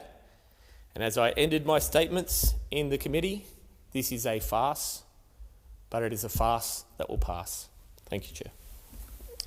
Thank you. Senator Roberts. Thank you. I'm speaking to the Therapeutic Goods and Other Legislation Amendment, Vaping Reforms Bill 2024. I note the government circulated 11 pages of amendments just an hour or so ago. The large number of amendments indicate the process of consultation was flawed, and concerns from senators has caused fundamental changes to this bill. Is it in, out? I hope the government learns a lesson from this and in future honours the spirit of genuine consultation and honours the committee process to produce a bill that doesn't need last-minute wholesale changes. Last minute.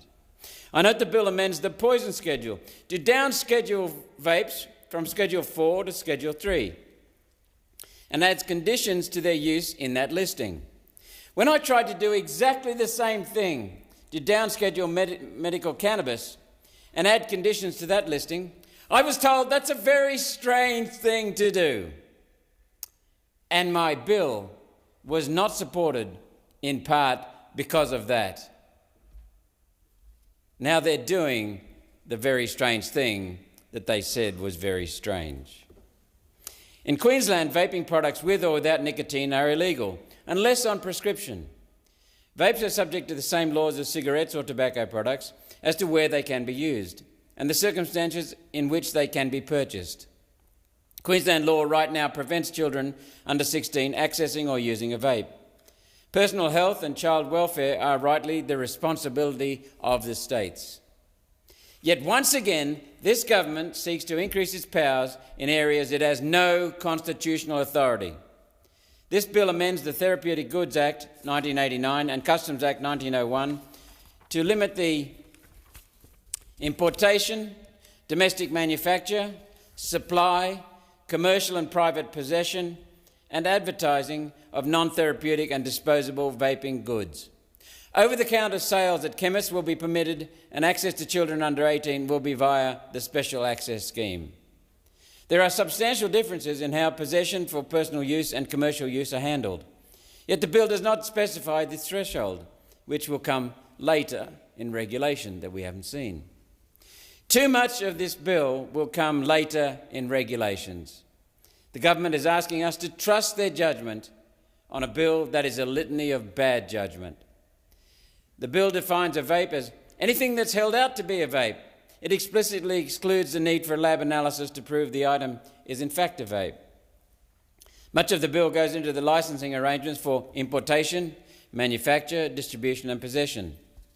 The bill was developed after supposed consultation, yet the government reaching out to selected friends in the health industry who share the same commercial interests as informed this bill is not consultation.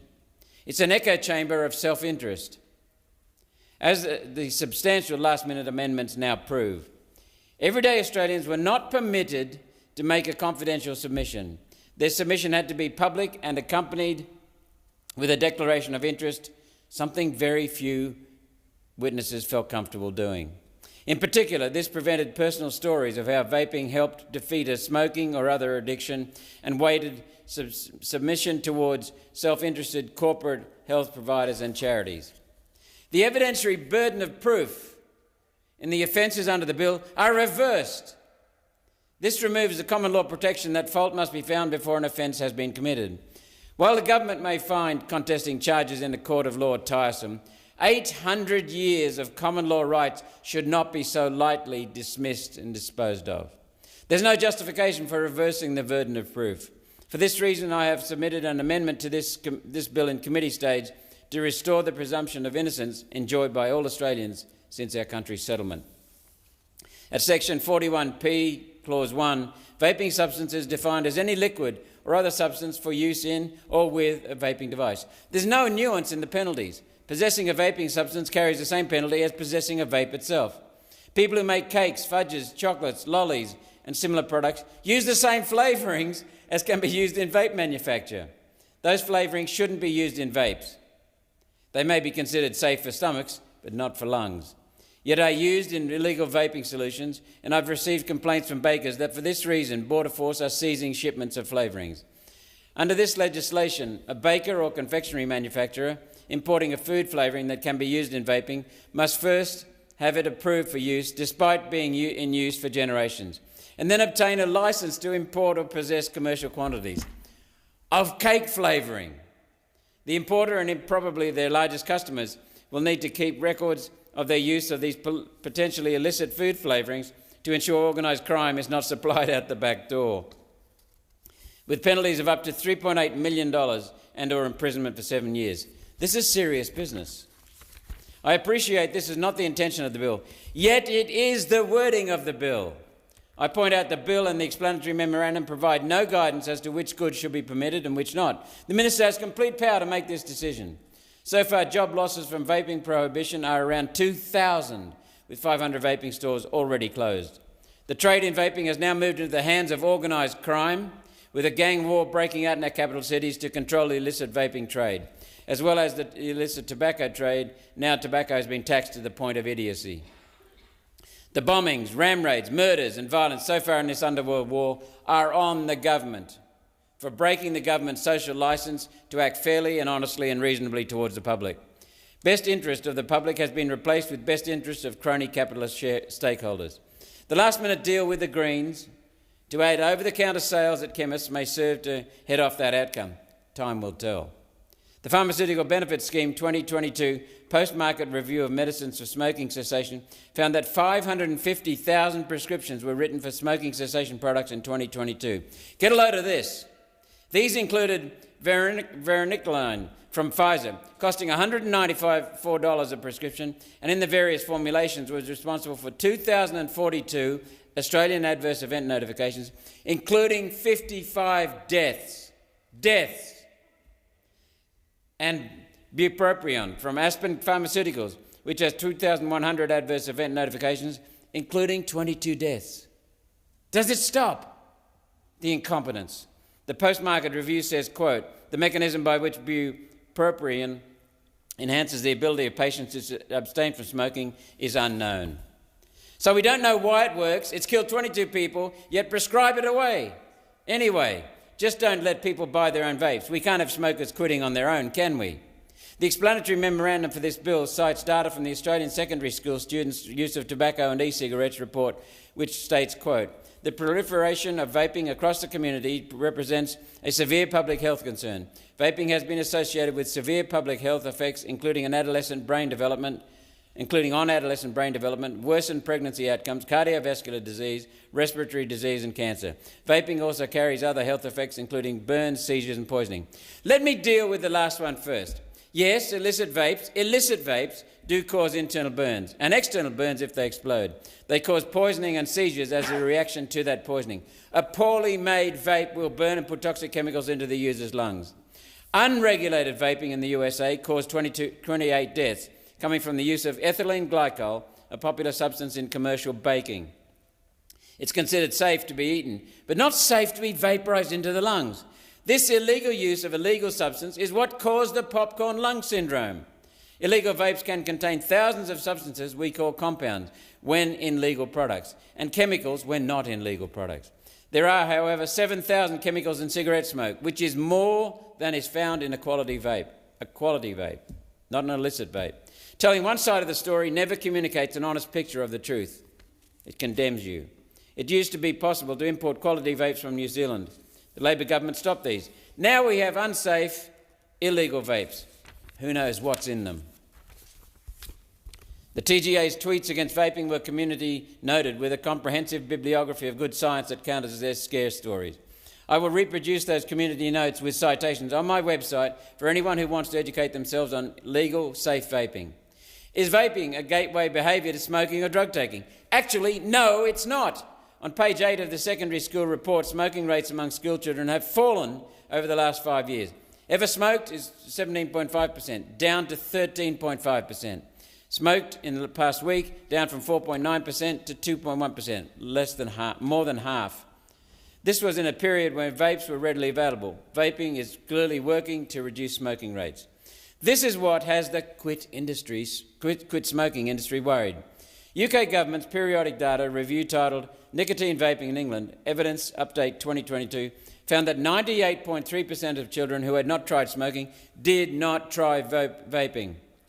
This means any increase in vaping rates is either in replacement of smoking or in conjunction with smoking.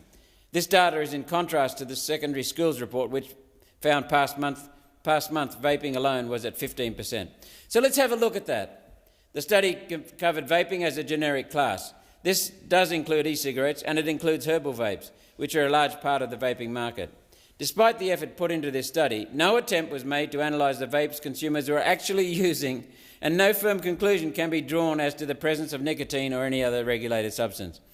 Turning to the other study the government cited, Australian secondary school students' use of alcohol and other substances. This study is alarming. It shows 22% of secondary school students have used alcohol in the past month, 10% in the past week, and 4% were engaging in risky drinking. Why aren't we worried about that? What hypocrisy to introduce the world's harshest legislation on vaping and ignore the elephant in the room, teenage drinking. And other drug use is down. These figures are for used in the last month. Black market cannabis use down from 8.1% to 6.6%. Hallucinogens down from 1.1% to 0.8%. MDMA down from 2.1 to 1.1%. Pharmaceutical opioids down from 1.9% to 1.4%. Cocaine down from 0.8% to 0.6%. These small reductions are more significant than it appears. With 1.5 million Australians in the secondary school age group, every 0.1% reduction in hard drug consumption means 1,500 young Australians are not getting addicted to hard drugs. Across all types of hard drugs, the figure is over 50,000 lives saved from the misery of hard drug addiction.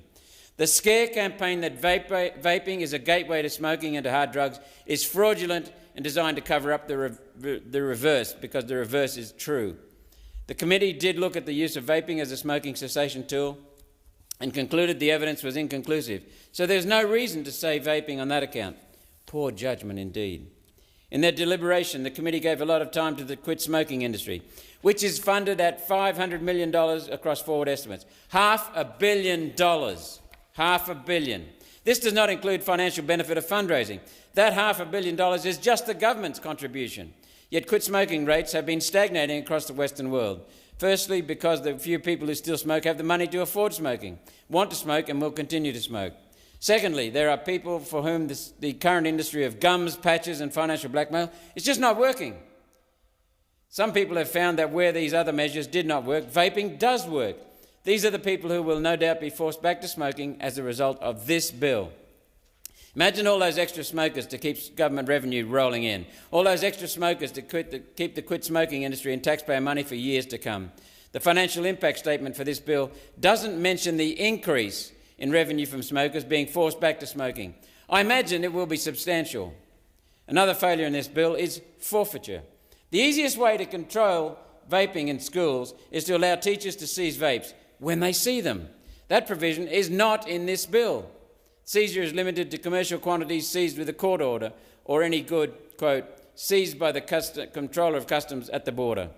The one thing this bill could do to help control adolescent vaping is allowing teachers to seize vapes, and it doesn't do that. I foreshadow my second reading amendment calling on the federal and state governments to sort out jurisdiction issues and give teachers the power to confiscate and destroy vapes brought into schools without a prescription. As a result of measures to ban vaping, organised crime is moving into the illegal tobacco and vape market with horrific consequences. This is not so they can sell our children a nice Bergamo herbal vape. It's so they can sell vapes laced with hard drugs to get our children hooked and to take back the market share vaping has cost them. I have said all along that vapes are as safe as the vape and the liquid inside. A better idea is to provide for a future made in Australia, allow Australian companies to produce legal, quality-tested, regulated vapes, and then ensure these are, firstly, kept out of the hands of children, and secondly, subject to the same restrictions on use as smoking. I look forward to the government monitoring the outcome of this hasty bill, incomplete bill, closely and acting quickly if the outcome is not as expected. I think the outcome will bring horrific consequences, so please monitor this for the sake of our children. Thank you. Senator Murray-Smith. Thanks, Acting Deputy President. I also rise to speak on the Therapeutic Goods and Other Legislation Amendment Vaping Reforms Bill 2024. And Acting Deputy President, I wholeheartedly support this bill because fundamentally it is about protecting young Australians from the dangers of nicotine and the harms of addiction. Those harms are real, they are present, and they are hurting young people in Australia, and they are hurting their families. At the outset, I want to say to every single member of this chamber, if you had an opportunity today to step back to the 1930s and to regulate tobacco differently, would you do that? If you had a chance to take action that would protect generations of Australians from the devastation and harm of smoking, would you do that? Because this is our moment. We know the evidence around vaping is trending in a way that shows us it is not safe.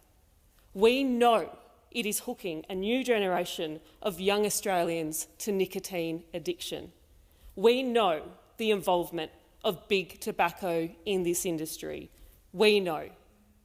So if your answer is yes, you would do things differently when it comes to tobacco, then you must support the bill before us, because this is our moment to stop generations and generations of further harm.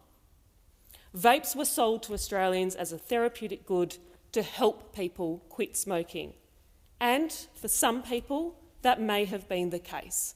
But we are kidding ourselves in here if we think that's the business model. Because when your products are targeted directly to young people, when they are marketed on Instagram, when they are made to look like highlighters, flavoured in things like bubblegum, you cannot honestly say that is about smoking cessation. That is purely about hooking a whole new generation of Australians on a substance that is insanely difficult to break your addiction from. And indeed, the only demographic which is increasing its smoking rates in our country is young people. Why? Because of vaping. It is starting with vaping. I chaired the inquiry into this bill, and there's a lot of rubbish in some of the additional comments in there. I'm not going to waste my time on them here, but I do want to highlight the evidence. It was overwhelmingly supportive of this bill, and we heard 1 in 4 young Australians are vaping. We heard 1 in 6 high school students are vaping. These are young Australians becoming addicted to nicotine, and more often than not, they don't even know they're consuming nicotine. They think they're using a product which is nicotine-free. How do they find out? They start withdrawing from nicotine. And the impact of that on a young person, not just on their physical health, but their mental health, is extraordinary. The impact on a young person when they start going through nicotine withdrawals in the classroom, how do you think they learn at school that day?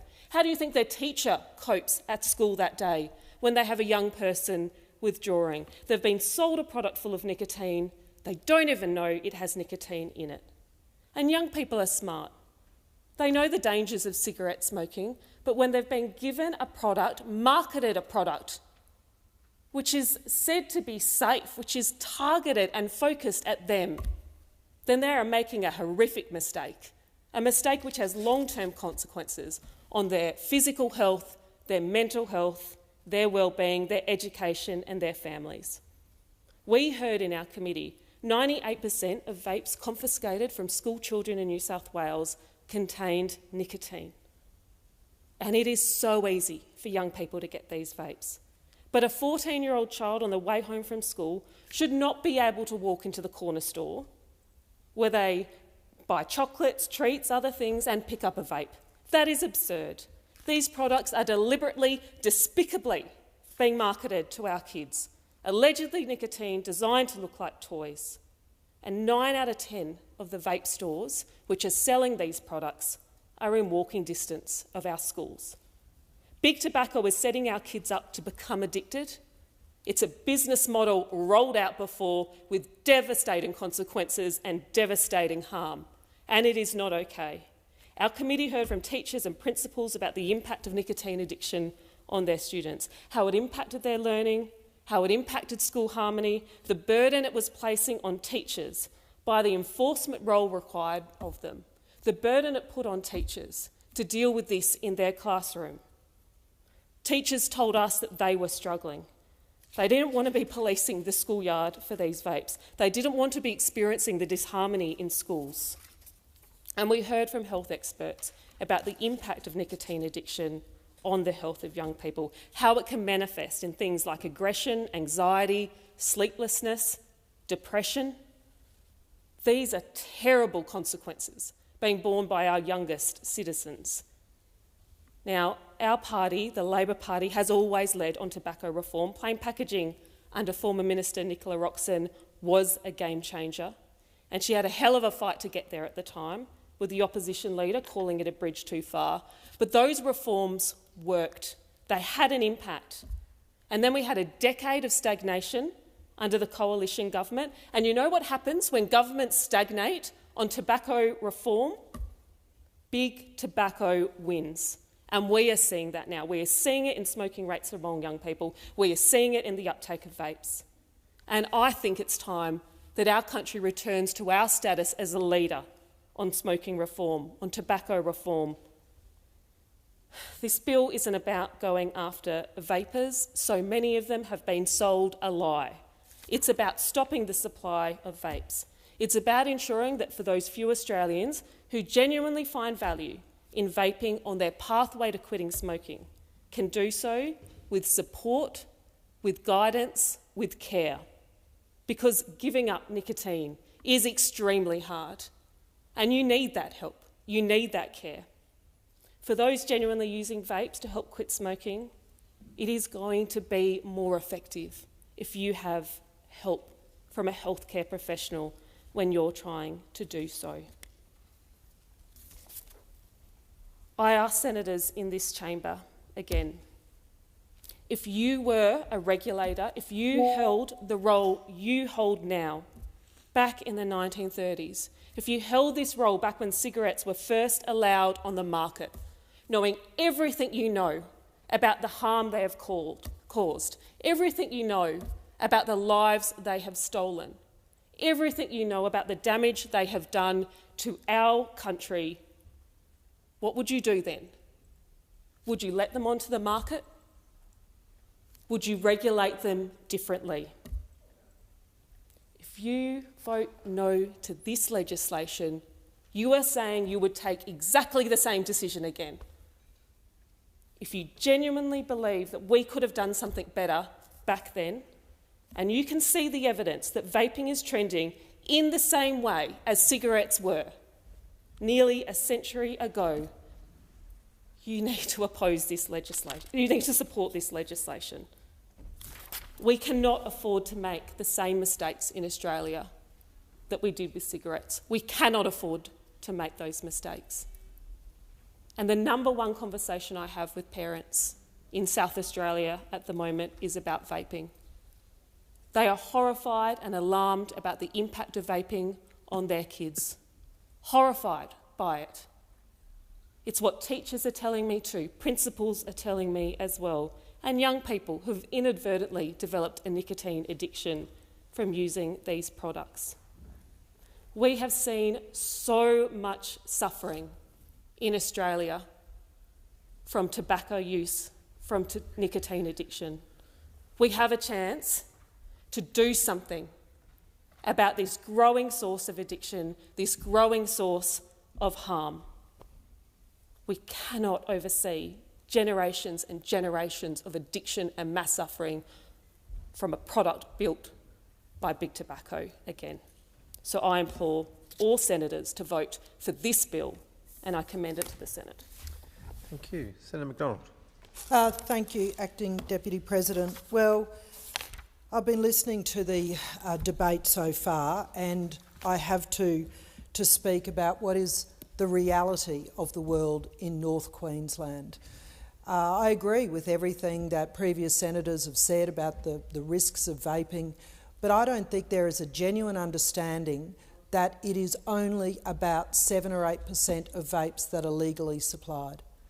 The rest of them are illegally supplied, not by big tobacco, but by illegal factories in China, importing them into Australia with no oversight, with massive biosecurity risks, with illegal shops setting up right around the country that have been run by crime lords, bikie gangs, and we are feeding an illegal industry of criminals. And we are doing that because we are not properly funding police. In North Queensland, they can tell me. They can tell me where there is illegal activities, but they have no funding and it is not prioritised. It is not prioritised in the tasks of the things that they need to deal with, particularly in the crime wave, the youth crime problems that we have in North Queensland. So every time somebody says that we have to do something about vapes, I completely agree. But the government is doubling down on failed legislation. This is well outside the hands of putting it into to sell into unwilling participants of pharmacies.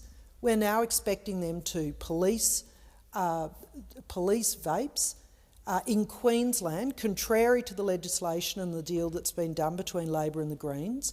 Section 3 drugs have to be, the buyer has to provide their licence and their name and their address. That's Queensland law. That is in direct contravention to what I understand the Greens were trying to achieve with that deal. But what is the point of trying to say that pharmacies have to sell a product that is in the vast majority being sold illegally by products that are not manufactured in any sort of licensed arrangements? They could be full of fentanyl. Who would know what's going into them? But licensing them through, selling them through a pharmacy is not going to solve the illegal drug trade, or the legal vape trade. It just won't even put a dent in them. So wherever I go, whether it's here in Parliament House, down the street, in North Queensland, you can be guaranteed that most of the vapes you see have not been provided legally. They've certainly not been manufactured legally. And yet, what the government's going to do is double down on failed legislation, on a failed prescription model. And what are the druggies going to do? What are the crime lords going to do? What are the bikie gangs going to do? Well, they're going to continue their business as usual, because this legislation doesn't allow for more funding to support them, certainly doesn't provide any more funding for the hospitals to treat this illegal activity. No, we're going to keep pretending that prohibition works and that the prescription model works, and it does not. I have carefully shepherded my 3 children through to adulthood not to be smokers. As an ex-smoker myself, it was something that was important to me. I didn't want them to go through the quitting process that I had to. But guess what? As adults, they've all started vaping, because that's what everybody's doing. It's okay to do it. You can do it at a restaurant. You can do it everywhere. So I'm appealing to the government, stop this ridiculous process of thinking that you can double down on a failed policy, because prescription does not work. If you ask anybody you see later tonight or tomorrow whether or not they got their vape with a script or not, don't be surprised at the answer. Most of them. We know the data. The vast majority, less than 10% of the vapes that we see people using is with a script. And the rest of it goes to drug lords and takes money not just from our kids, but from our young adults, from all of those people who say things to me like, yeah, we had a vape the other day, I couldn't feel my feet afterwards. I mean, this is what we are knowingly allowing to happen. The standard you walk past is the standard you accept, and we are walking past 92, 93% of illegal vapes on the street with no idea what's in it. And for those people who'd like to think that big tobacco's manufacturing them, well, that is in your wildest fantasy, because they are coming out of factories that are not legal, that are not managed, that we have no idea what's going into these things. So I don't want to labour the point, but what is going on is outrageous, because we're going to pass legislation, thanks to Labor and the Greens getting together, which will not address the illegal activities, which will not protect our children, and which will see illegal vape shops continuing to flourish right around the country, and we're funding drug lords, bikie gangs, and making our kids sick because we are too lazy to do the real work, which is funding police and cracking down on crime. That's all I have to add to this. Thank you. Thank you, Senator McDonald. Senator Wish-Wilson. Yeah, thanks, Acting Deputy President. I've listened to both sides of the debate tonight, and I've got to say both the Labor Party and the LNP have got some good points. I wanted to talk specifically, not necessarily about the health risks posed by vapes, but also the environmental risks. But I do, like Senator McDonald, want to admit that I'm an ex-smoker myself. I was one of those smokers who never thought they were a smoker. I went weeks or months sometimes without having a cigarette, and then I'd go on holiday and I'd smoke a packet and think, what am I doing? And this went on for years, and well before single-use vapes were on the market, I did buy a reusable vape from a tobacconist, and I did use vapes to get off cigarettes. And for me, it worked very well, and I wanted to disclose that tonight. I think it's important for me to do that. But I also can attest to just how addictive single-use vapes are. I haven't used a vape for a while now, but I do know people in my family that still do, including young people, and I also know they're readily available. Even though the government's been cracking down and doing their best endeavours to stop them at the border, they are still readily available to most young Australians right now. My party's openly talked about the fact that we don't support prohibition. We don't think prohibition works. We think government regulation and harm minimisation is the best way forward. Personally, I would like to have seen vapes regulated the same way cigarettes were regulated. However, it's not going to be the case. So just a few comments about the pharmacy model. To get off vapes, I had to go to pharmacies, and I'll admit tonight as well, I bought Nicorettes, I bought nicotine gum, and I bought nicotine spray. And it worked. It worked. Within a month or 6 weeks, I no longer felt like I needed to vape any longer. So those products work for me, and they were available at a pharmacy. Now, pharmacists have jumped up and down in the last couple of days about the fact that they may have to sell reusable vapes and cartridges with nicotine products in them, or nicotine dispensing products. But they do sell nicotine products in pharmacies already. And they were originally Schedule 3, where they're available only by asking a pharmacist, and now they're Schedule 2. So you can walk into any pharmacy in Australia. I obviously am overage, so no one ever asked me for my ID, but I'm guessing anyone can go and buy nicotine lollies or patches at a pharmacy. I'll be happy to be proven correct, but those nicotine products are available for anyone who wants them in a pharmacy. So it's not a big stretch, as someone who's walked this path themselves, for me to imagine that going to a pharmacy I can buy another form of nicotine dispensing in the form of a reusable vape with the cartridges dispensed by a pharmacist to help me get off cigarettes. I think I also know enough from personal experience to know that the flavours that are going to be offered under this model will not appeal to a lot of people. And I don't think they're going to be appealing to young people, and even people trying to get off cigarettes are probably going to struggle with them. So I hope they work, because vapes did work for me. Long before the single-use vapes came on the market, I found I couldn't go back to smoking after I tried vaping. It was so unpleasant that it actually worked for me. So I know the evidence is mixed, but I'm just telling my personal story here tonight. So I do think the pharmacy model is worth trying. And Senator Steele-John's done an amazing job negotiating with the government to get some changes in a number of areas, including a review of this legislation in the years to come. So I hope for those people who want to get off cigarettes, they can go into a pharmacy, they can ask the pharmacist for a reusable vape and buy the cartridges. And I've seen the cartridges in other forms around medicinal cannabis. I know what's available out there. I presume you use a vape pen or something similar that you charge in your wall at home, so therefore you don't have lithium batteries going into the environment like we have with single-use vapes. And it is better for the environment, and hopefully it'll actually generate a positive health outcome for smokers who want to get off nicotine and cigarettes. In terms of the environment, single-use vapes are a real problem. And it's not just because they're not being recycled, but they're dangerous. When they're thrown in the litter stream and they're compacted under pressure and with heat, they can cause fires, and they are causing fires. And it's been a serious issue now for a long time.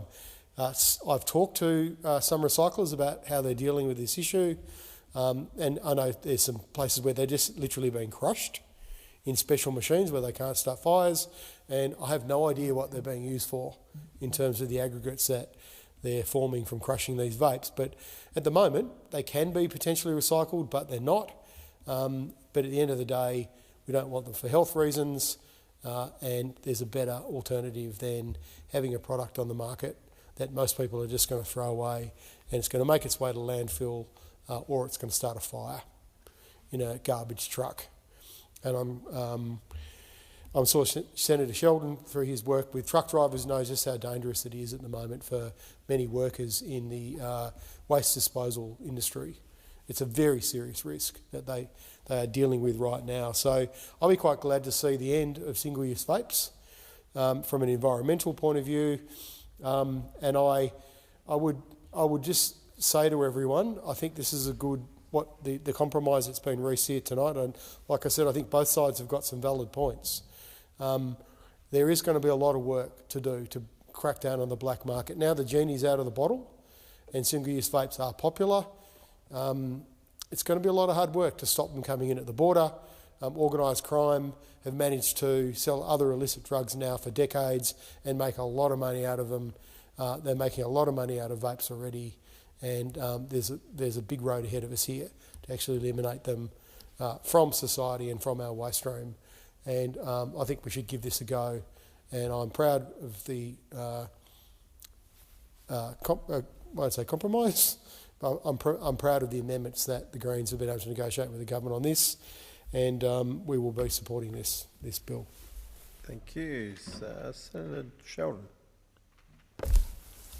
Good, thank you, Acting Deputy President. Well, big tobacco is moulding the minds of our children one puff at a time.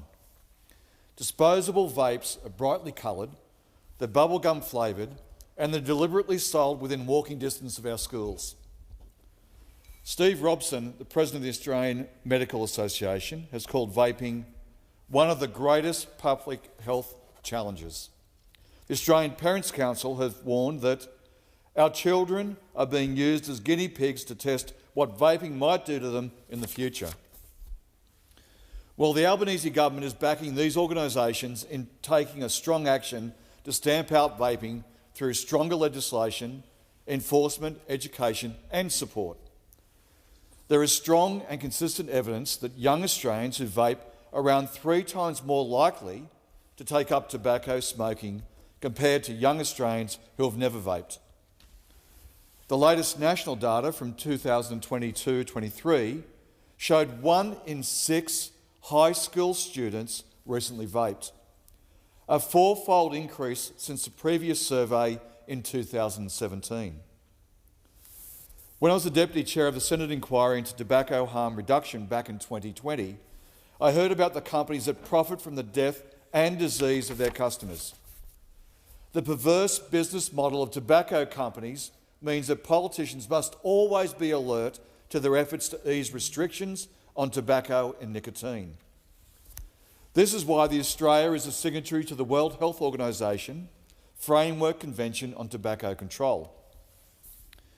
The convention requires public figures to, I quote, be alert to any efforts by the tobacco industry to undermine or subvert tobacco control efforts. Now, we'd hoped that there'd be bipartisan support on our efforts to crack down on vaping. I welcome the constructive engagement with the crossbench and the Greens.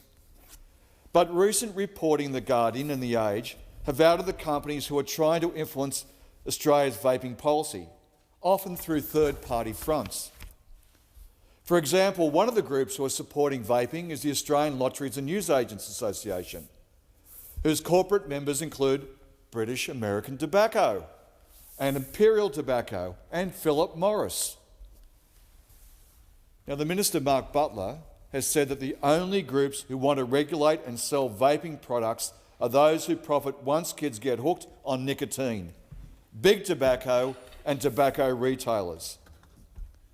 That list also includes the National Party of Australia, who themselves are desperately hooked on donations from big tobacco.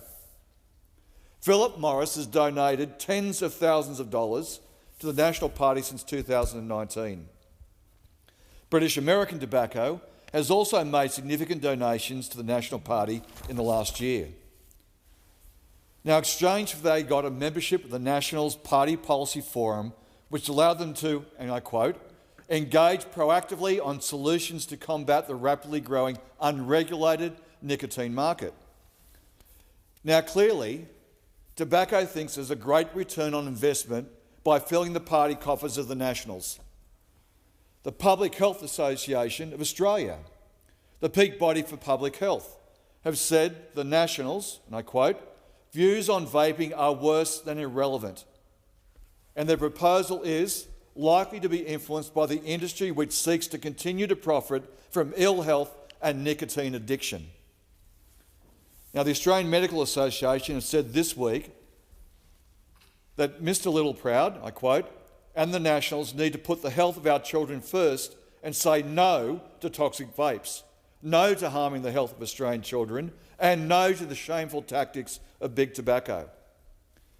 Now, there's an opportunity for the Nationals tonight, including all those opposite, to turn their backs on big tobacco and their donors and put their arms around their kids and look after their health. Now, in contrast, the government's approach to vapes aligns with leading public health organisations in Australia, including the Royal Australian College of General Practitioners, the Cancer Council, the National Health and Medical Research Council, and all state and territory health departments. Now, I note that the therapeutic vapes will be available in pharmacies for those that need to quit smoking. There is no doubt that quitting smoking is difficult. It can take years and many attempts, and therapeutic vapes can play a role in supporting people to manage nicotine addiction. But the government's approach will prevent unregulated access amongst young people. We put in place regulations to choke off the supply of vapes from overseas, and since the 1st of January, the Australian Border Force has seized almost 2 million disposable vapes. The changes in these regulations that have been proposed in this law will make that process even clearer and more possible. In April this year, the Minister brought all the state and territory health ministers together to have a coordinated approach to protecting young Australians. The legislation that is now before the Senate will ban the under-the-counter sale and supply of vapes. It has only ever been Labor governments that have taken the strong, principled action needed to implement tobacco control. And it's only our government that will deliver the next step in vaping. Thank you. Senator Davey. Thank you very much. And, I just want to start by acknowledging what Senator Sheldon has said.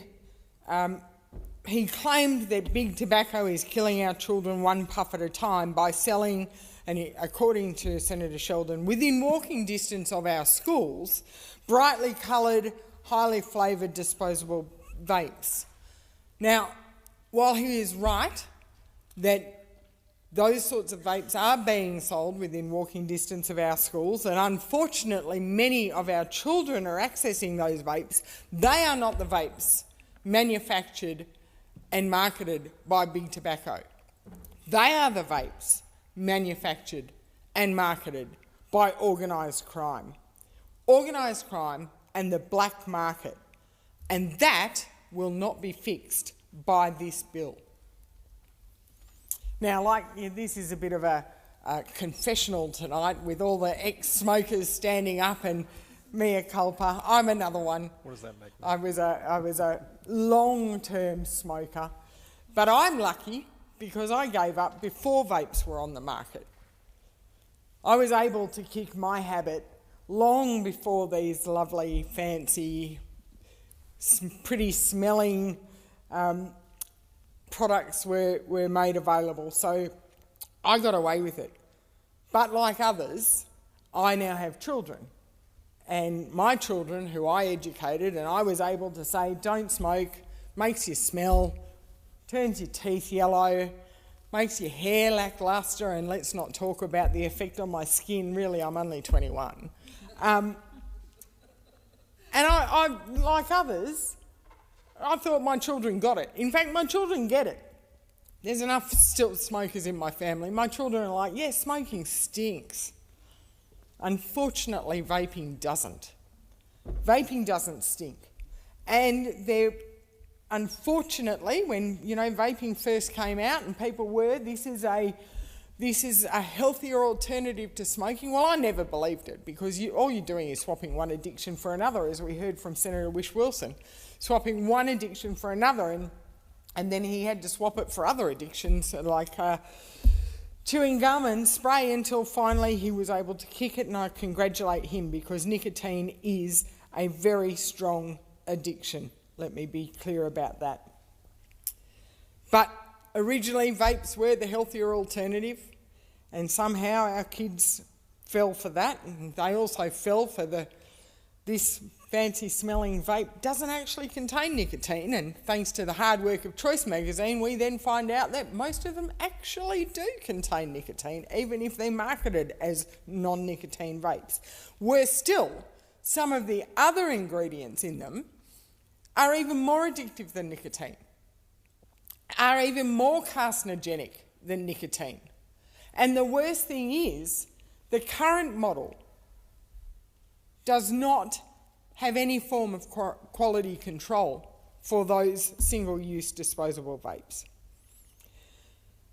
And I just want to say, we absolutely, one thing we all agree on, everyone who's spoken, is we do not want our children to be addicted to vapes.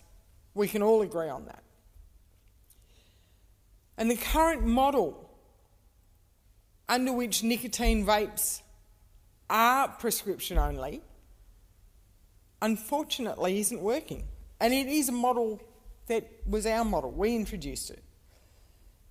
But it's not working. But unlike Labor, we're not doubling down. We are not going to keep kicking a dead horse. We have admitted that the current model does not work, and we have now today announced a highly regulated model. But now, interestingly, Labor, Their new model that they've just thought of in the last 24, 48 hours with the Greens, do we really know? I mean, it's complicated, and maybe Labor just hope that it's a little too complicated for people to be able to follow. But the mess that Labor are creating will drive more people onto the black market and will increase the risk to our children. The legislation before us, with its half-baked 11th-hour changes, negotiated with the Greens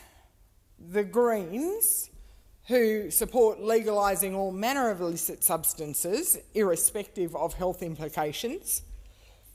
This legislation won't overcome the many health, social and legal problems associated with the black market.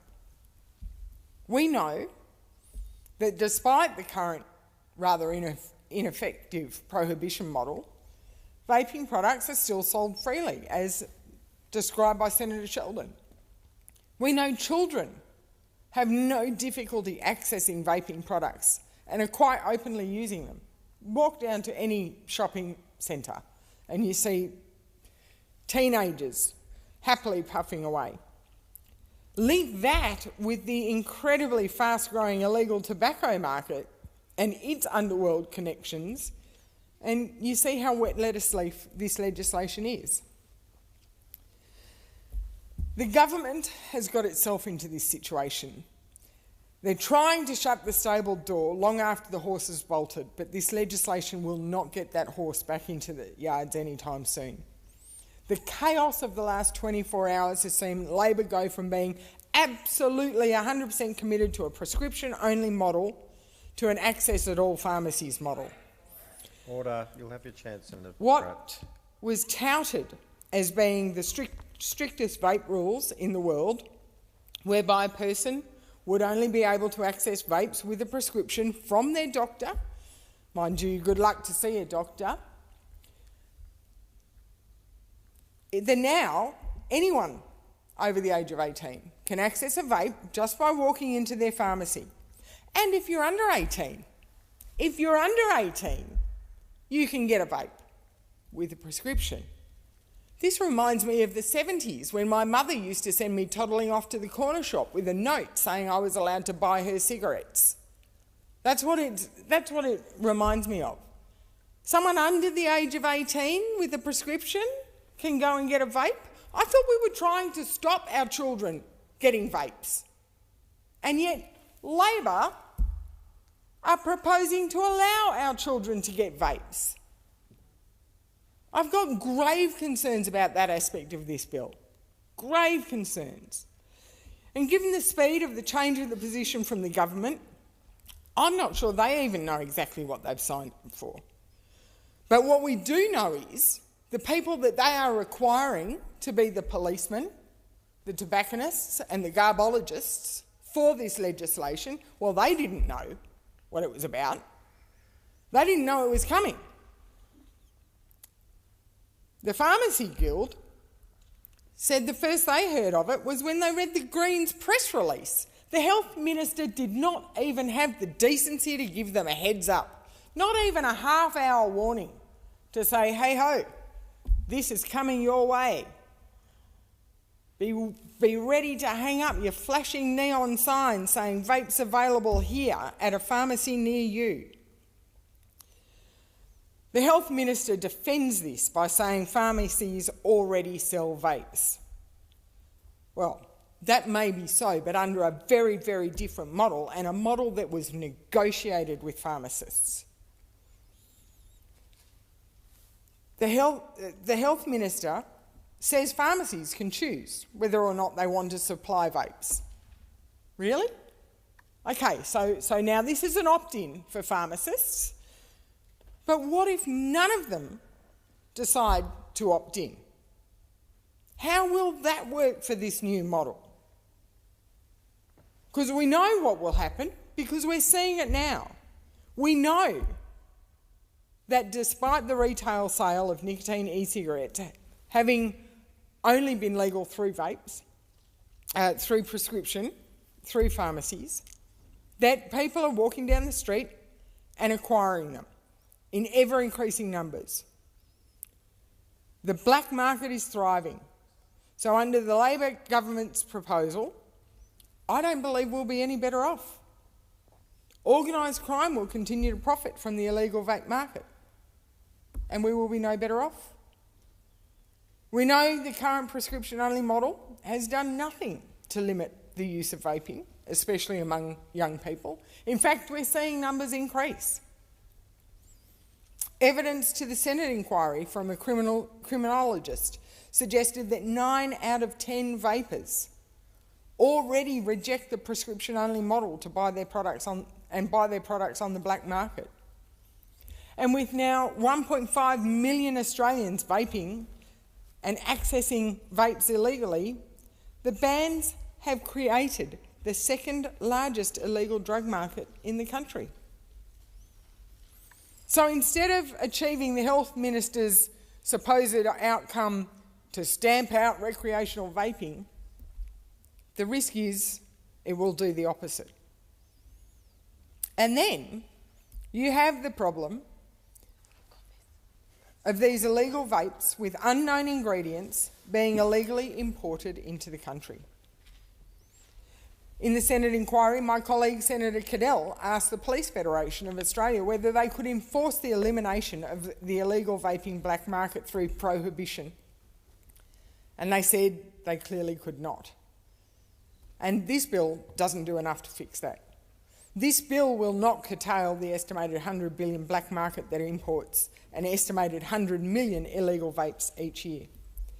This bill will not stop money being funnelled into the hands of organised crime syndicates, and I fear this bill does nothing to prevent children accessing illegal vapes.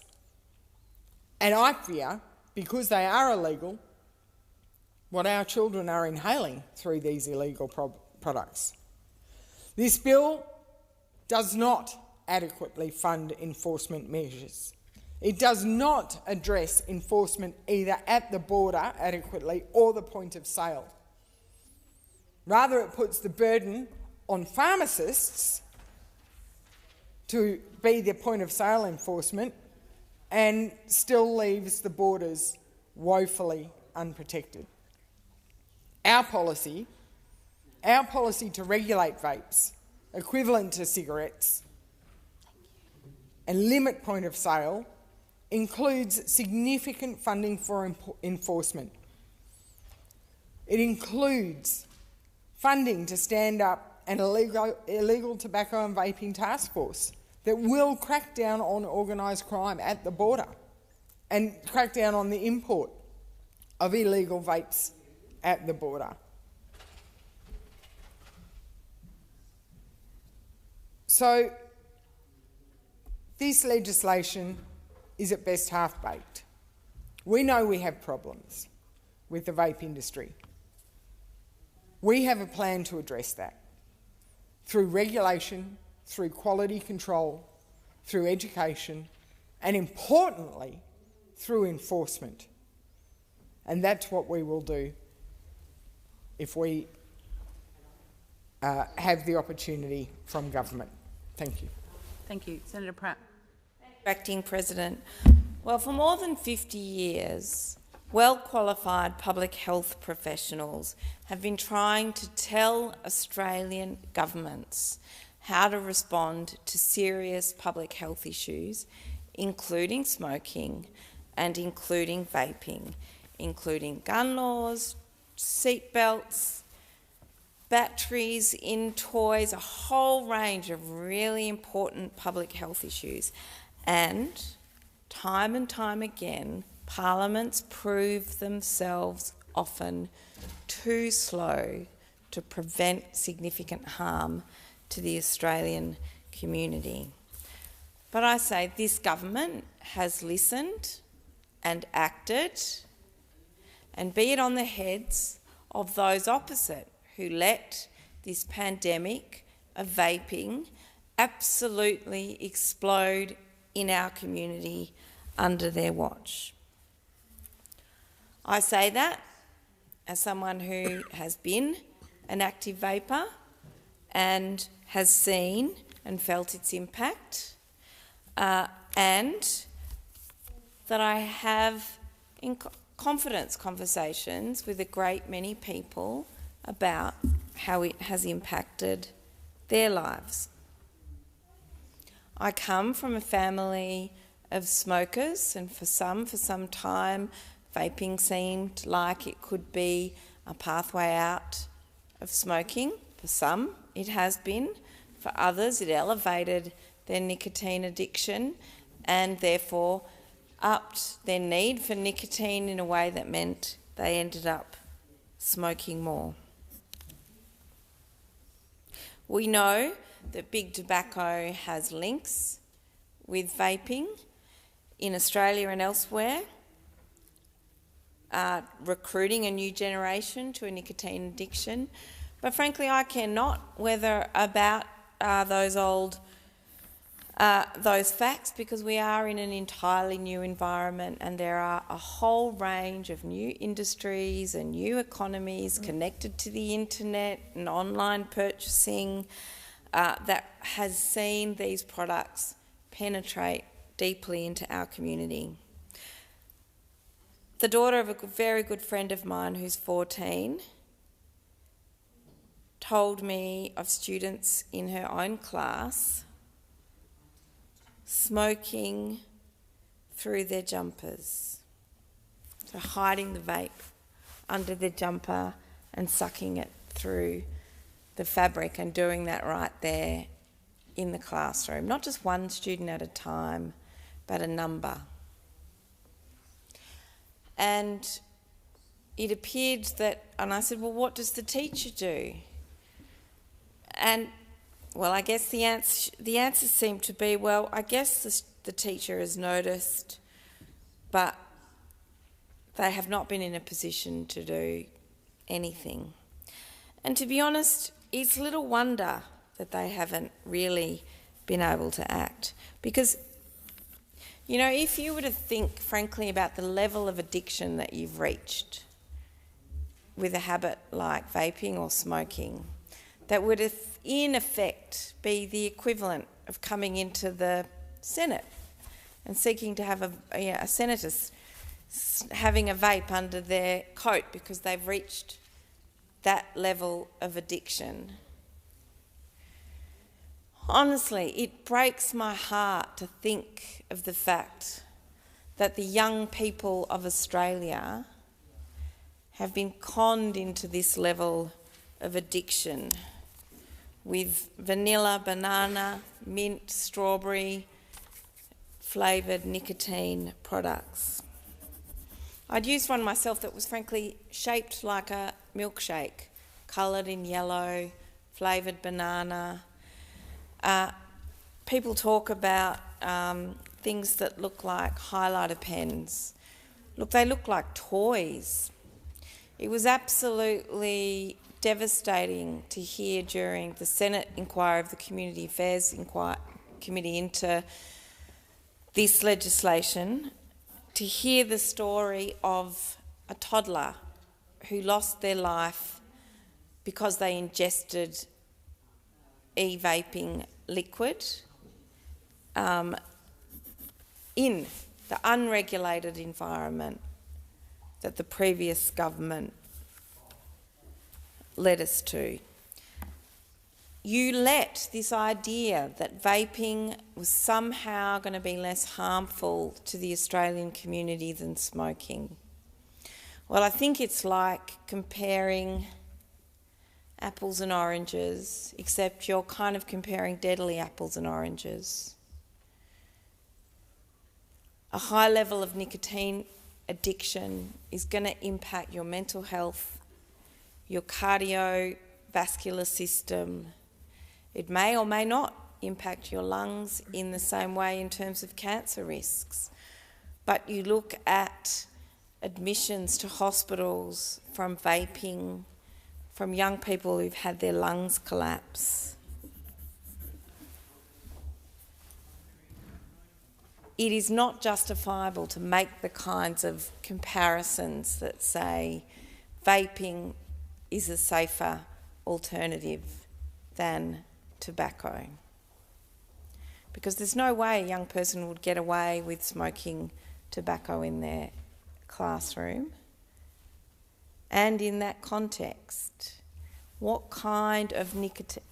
It is very difficult to believe that smoking could at that age lead to such a high level of nicotine addiction as some young vapers have today. It is why I very much support for young people for their nicotine addiction under medical supervision with an e-script. I truly wish we did not have to do that. I truly wish there were an alternative. But, you know, as those opposites say, there's a scourge of the black market in our country. Well, we know that there is work to do to get rid of the black market in vapes. We know that.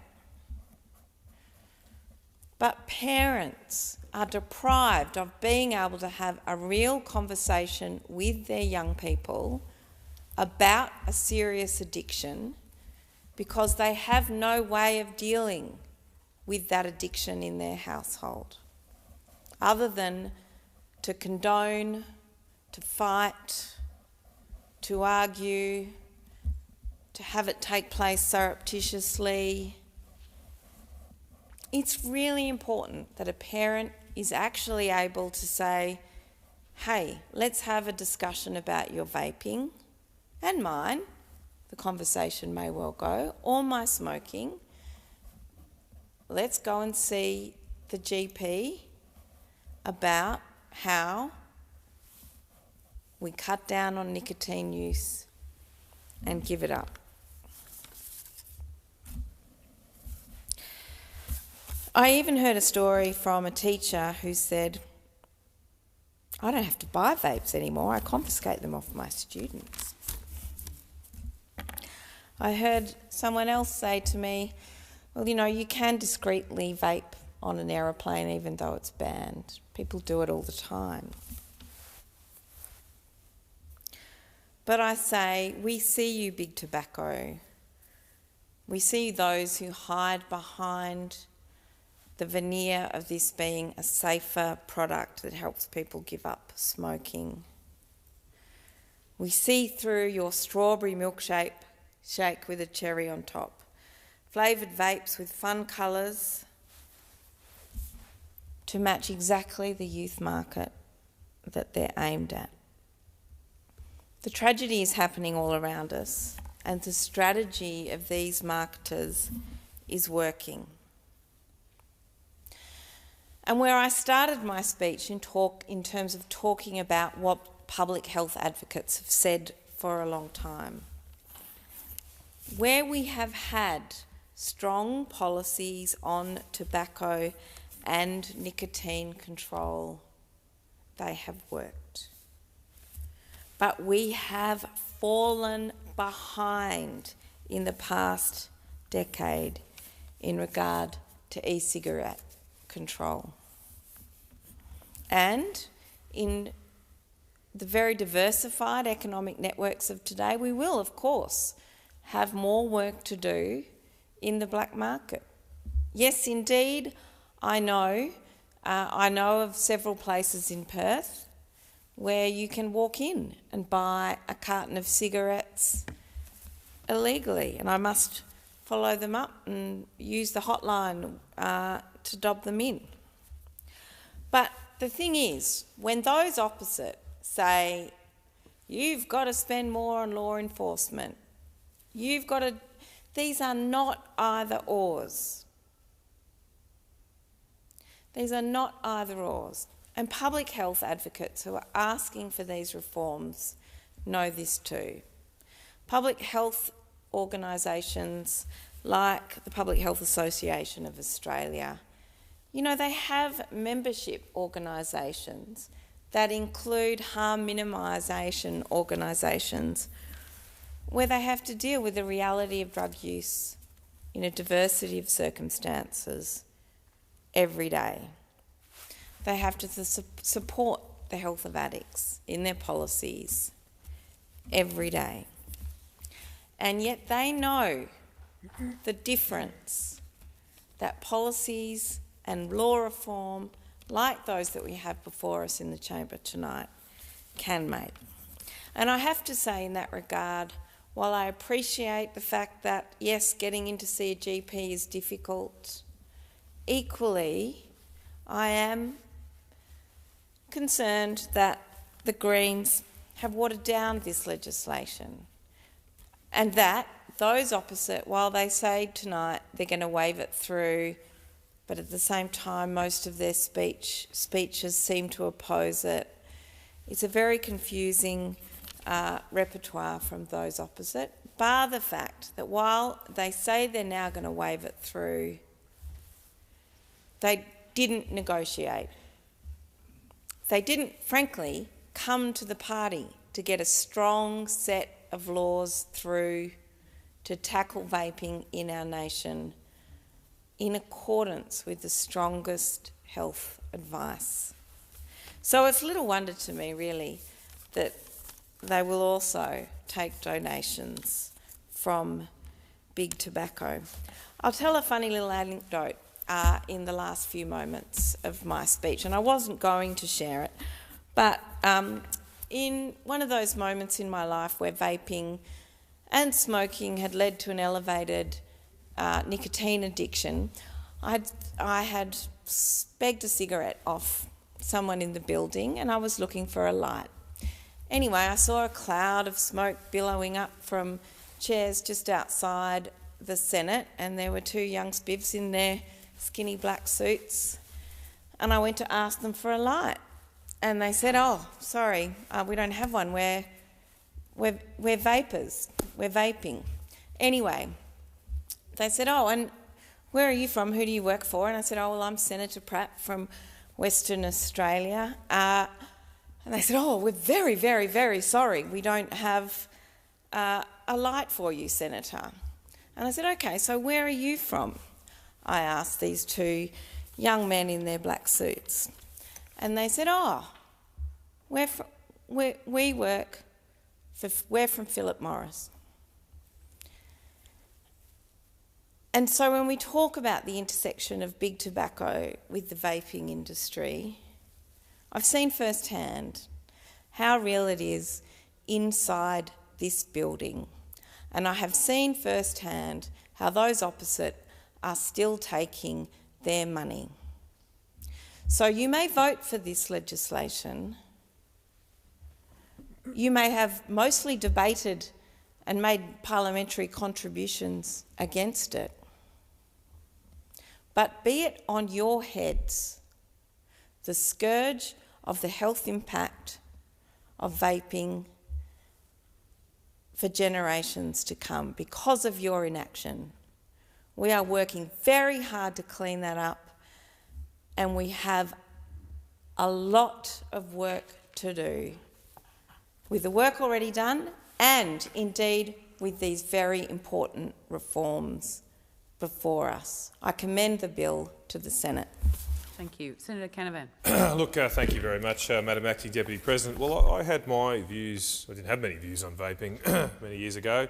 Never vaped myself, and it wasn't something I was that interested in. But I did have those views changed considerably a few years ago when the then Morrison government under Health Minister Greg Hunt sought to ban the importation of vapes with just 3 weeks' notice. And I had many constituents contact my office concerned by this change, and I met many people that were vapers, spoke to many of them. And I still distinctly remember meeting a young mother of 4 children who had for many years tried to kick the habit of smoking.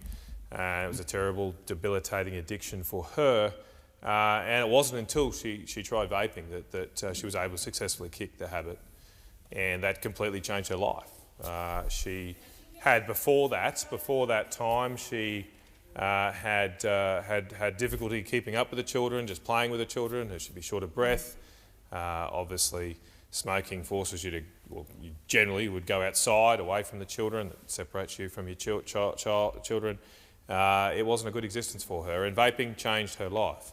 And I've met many more. That's just one particular story, but there are thousands of people across the country, and I've met hundreds of them over the years on this issue, that have had their lives changed for good from having vapes. So this idea that I continue to hear somehow that vaping is worse or as worse as smoking is just, it's palpably untrue.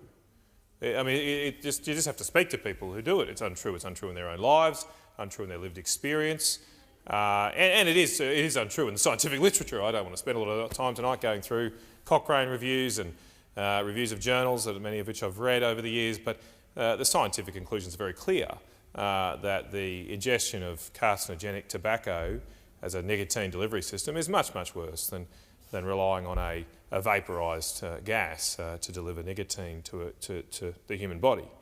Now, I've always said, and I don't recommend anybody taking up vaping, and it's probably best to stay away from drugs of all form, but I myself am probably similarly addicted to caffeine. I need a few cups of coffee every day.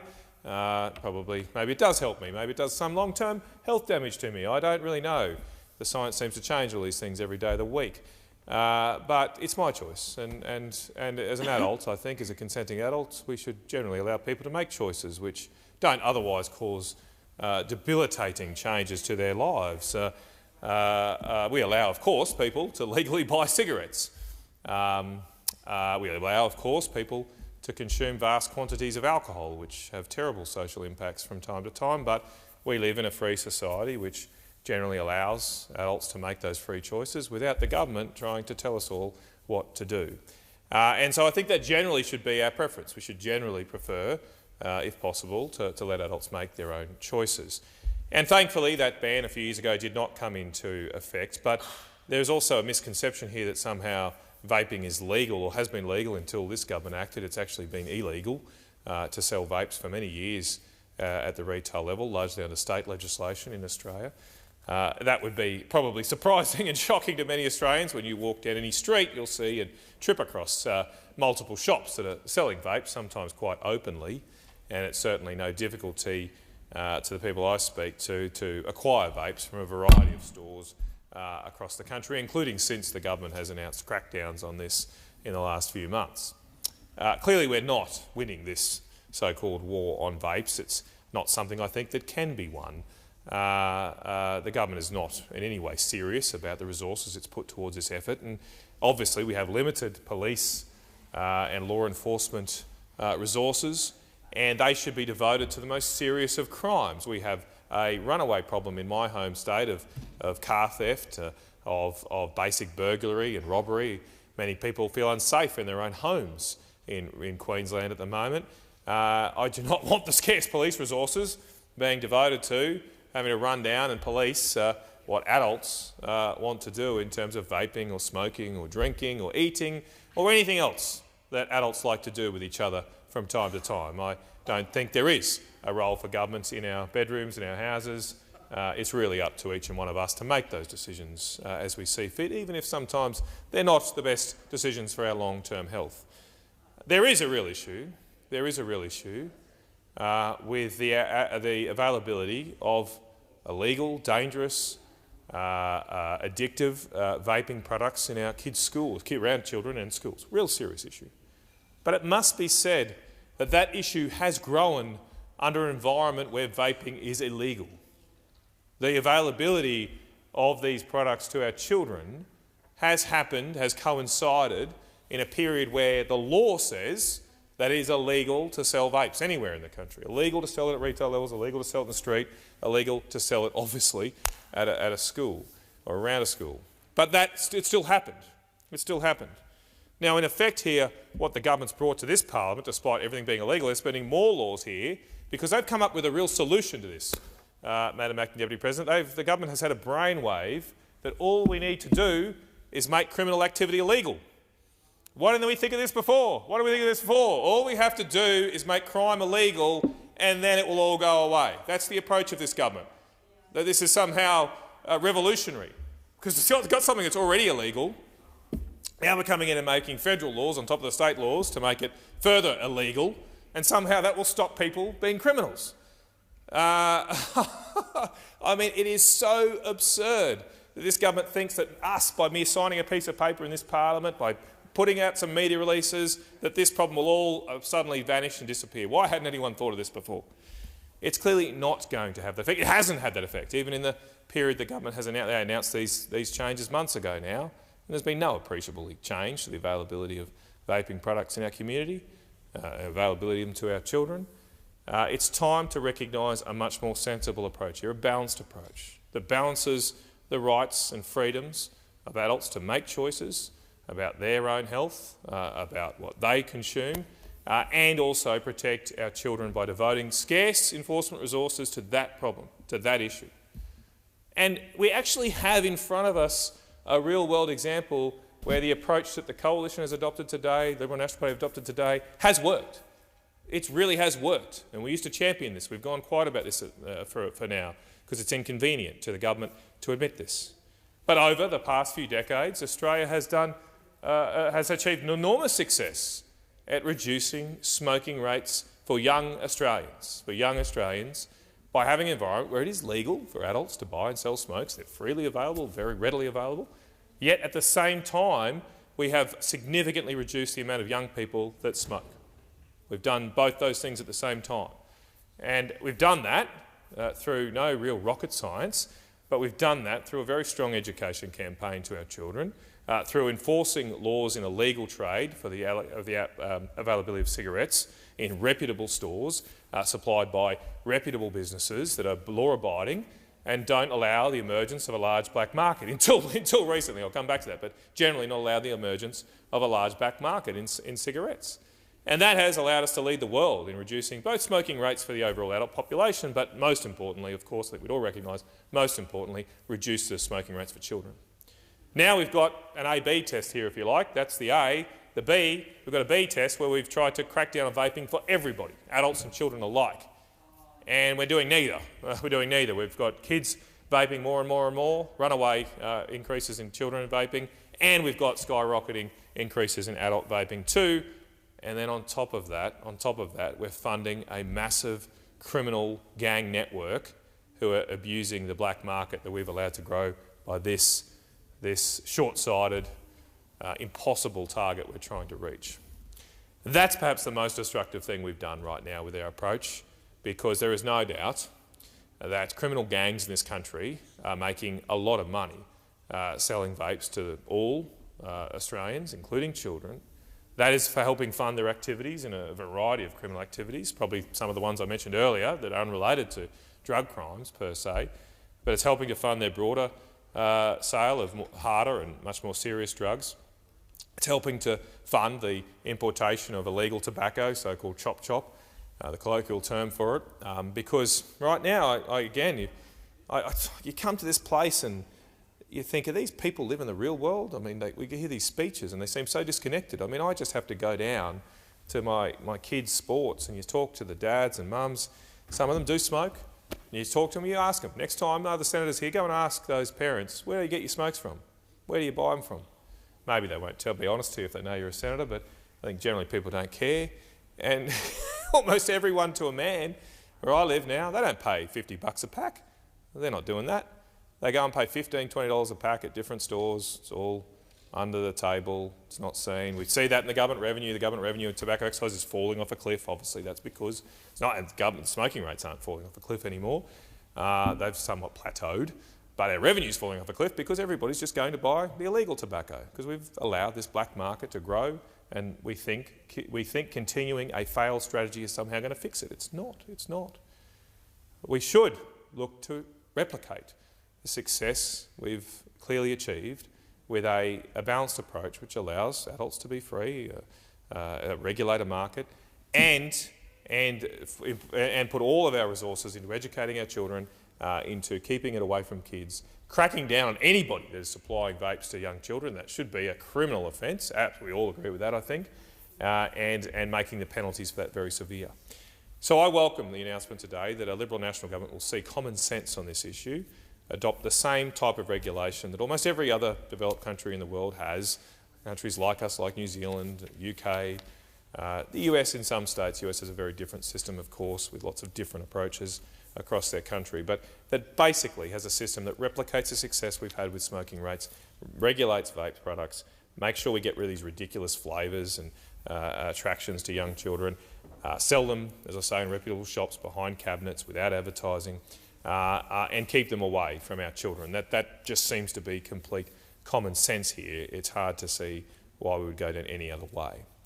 Now, I suppose there's some hope that we'll end up getting to this environment now, with one side of politics adopting this as our policy, and the other side of politics now descending into a complete shambles on this issue, an absolute shambles.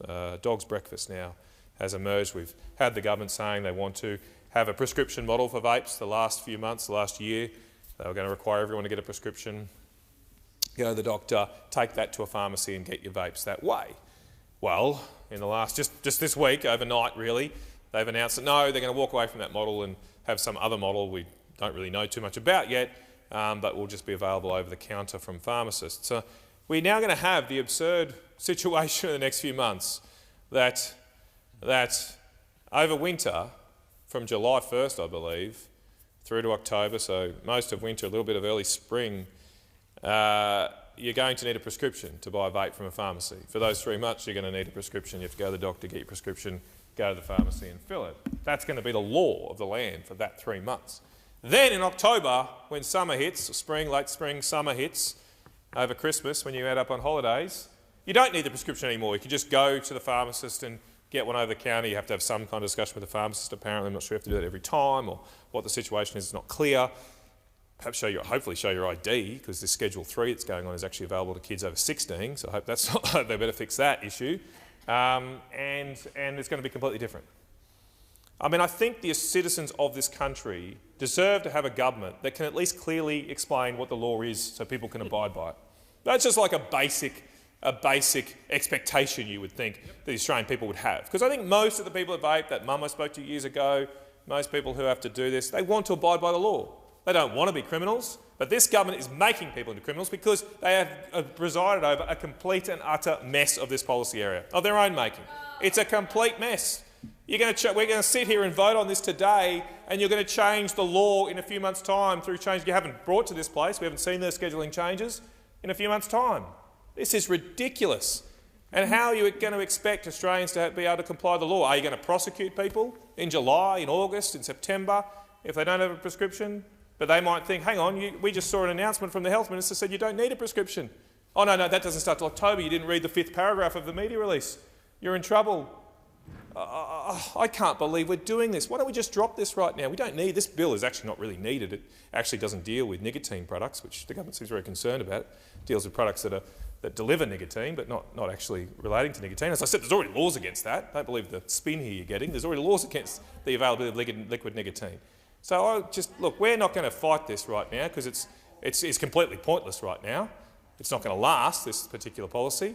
But why doesn't the government drop this and come up with a common sense approach to this issue that Australians want? They want to comply with the law. They want to manage their own health issues, including some addiction to smoking, and make their lives better through their own choices. I think, obviously, the government has shown over the last few years with its changes, chopping and changing this approach, that they should never be in responsibility of the direct health of individual Australians. We should give them the power to look after their own health and make the law clear for everybody to abide by. Thank you. Senator Askew. Thank you, Acting Deputy President. I rise tonight to speak to the Therapeutic Goods and Other Legislation Amendments Vaping Reforms Bill 2024. I can see the argument for the use of therapeutic vapes where they are being used to help somebody give up smoking. I can see the benefit of that. However, I, like millions around the country, are concerned about the level of access children have to vaping products, and it's this point that I will primarily intend to address tonight. My biggest concern about vaping is that children can access vaping products at school, at their local corner shop, or worse, online, with products purchased from anonymous vendors and delivered right to them. This is not a situation that should be allowed to continue. The message is simple: children should not have access to vaping products, and by extension, children should not be living in a society where they can become addicted to vaping products. The Albanese Labor government's failure to control the illegal vaping market is its failure to protect our children. Constituents have told me their children speak about the pretty coloured vape packaging that they have seen littered around their schools. They were even more disturbed to learn their children are refusing to use the toilets while at school because they are crammed full of students vaping. You can even buy body sprays that smell like your favourite vape, so when teachers ask if you're vaping, you can produce the body spray and use that as the excuse for the smell. An entire industry has developed around poisoning our children and encouraging them to become addicted to vapes. The Education Minister, Jason Clare, told members of the Matilda Centre at the University of Sydney that vaping is a menace earlier this year. He said, "Principals say vaping is the biggest behavioural issues in our schools at the moment, end quote.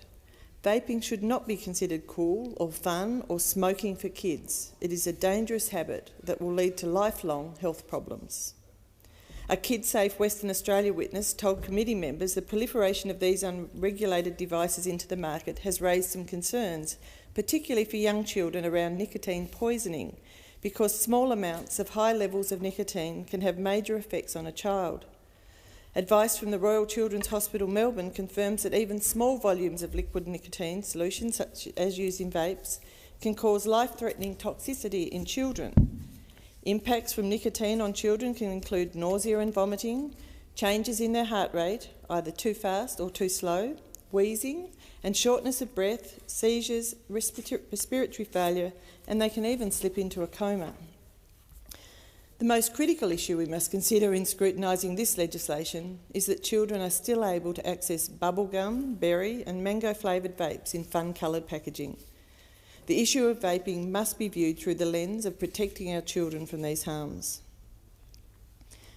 In its National Drug Strategy Household Survey in 2022-23, the Australian Institute of Health and Welfare found that despite the retail sale of nicotine cigarettes never being legal in Australia, the rate of young people aged 14 to 17 who have ever used vapes or e-cigarettes has increased from 9.6% in 2019 to 28% in 2022-23.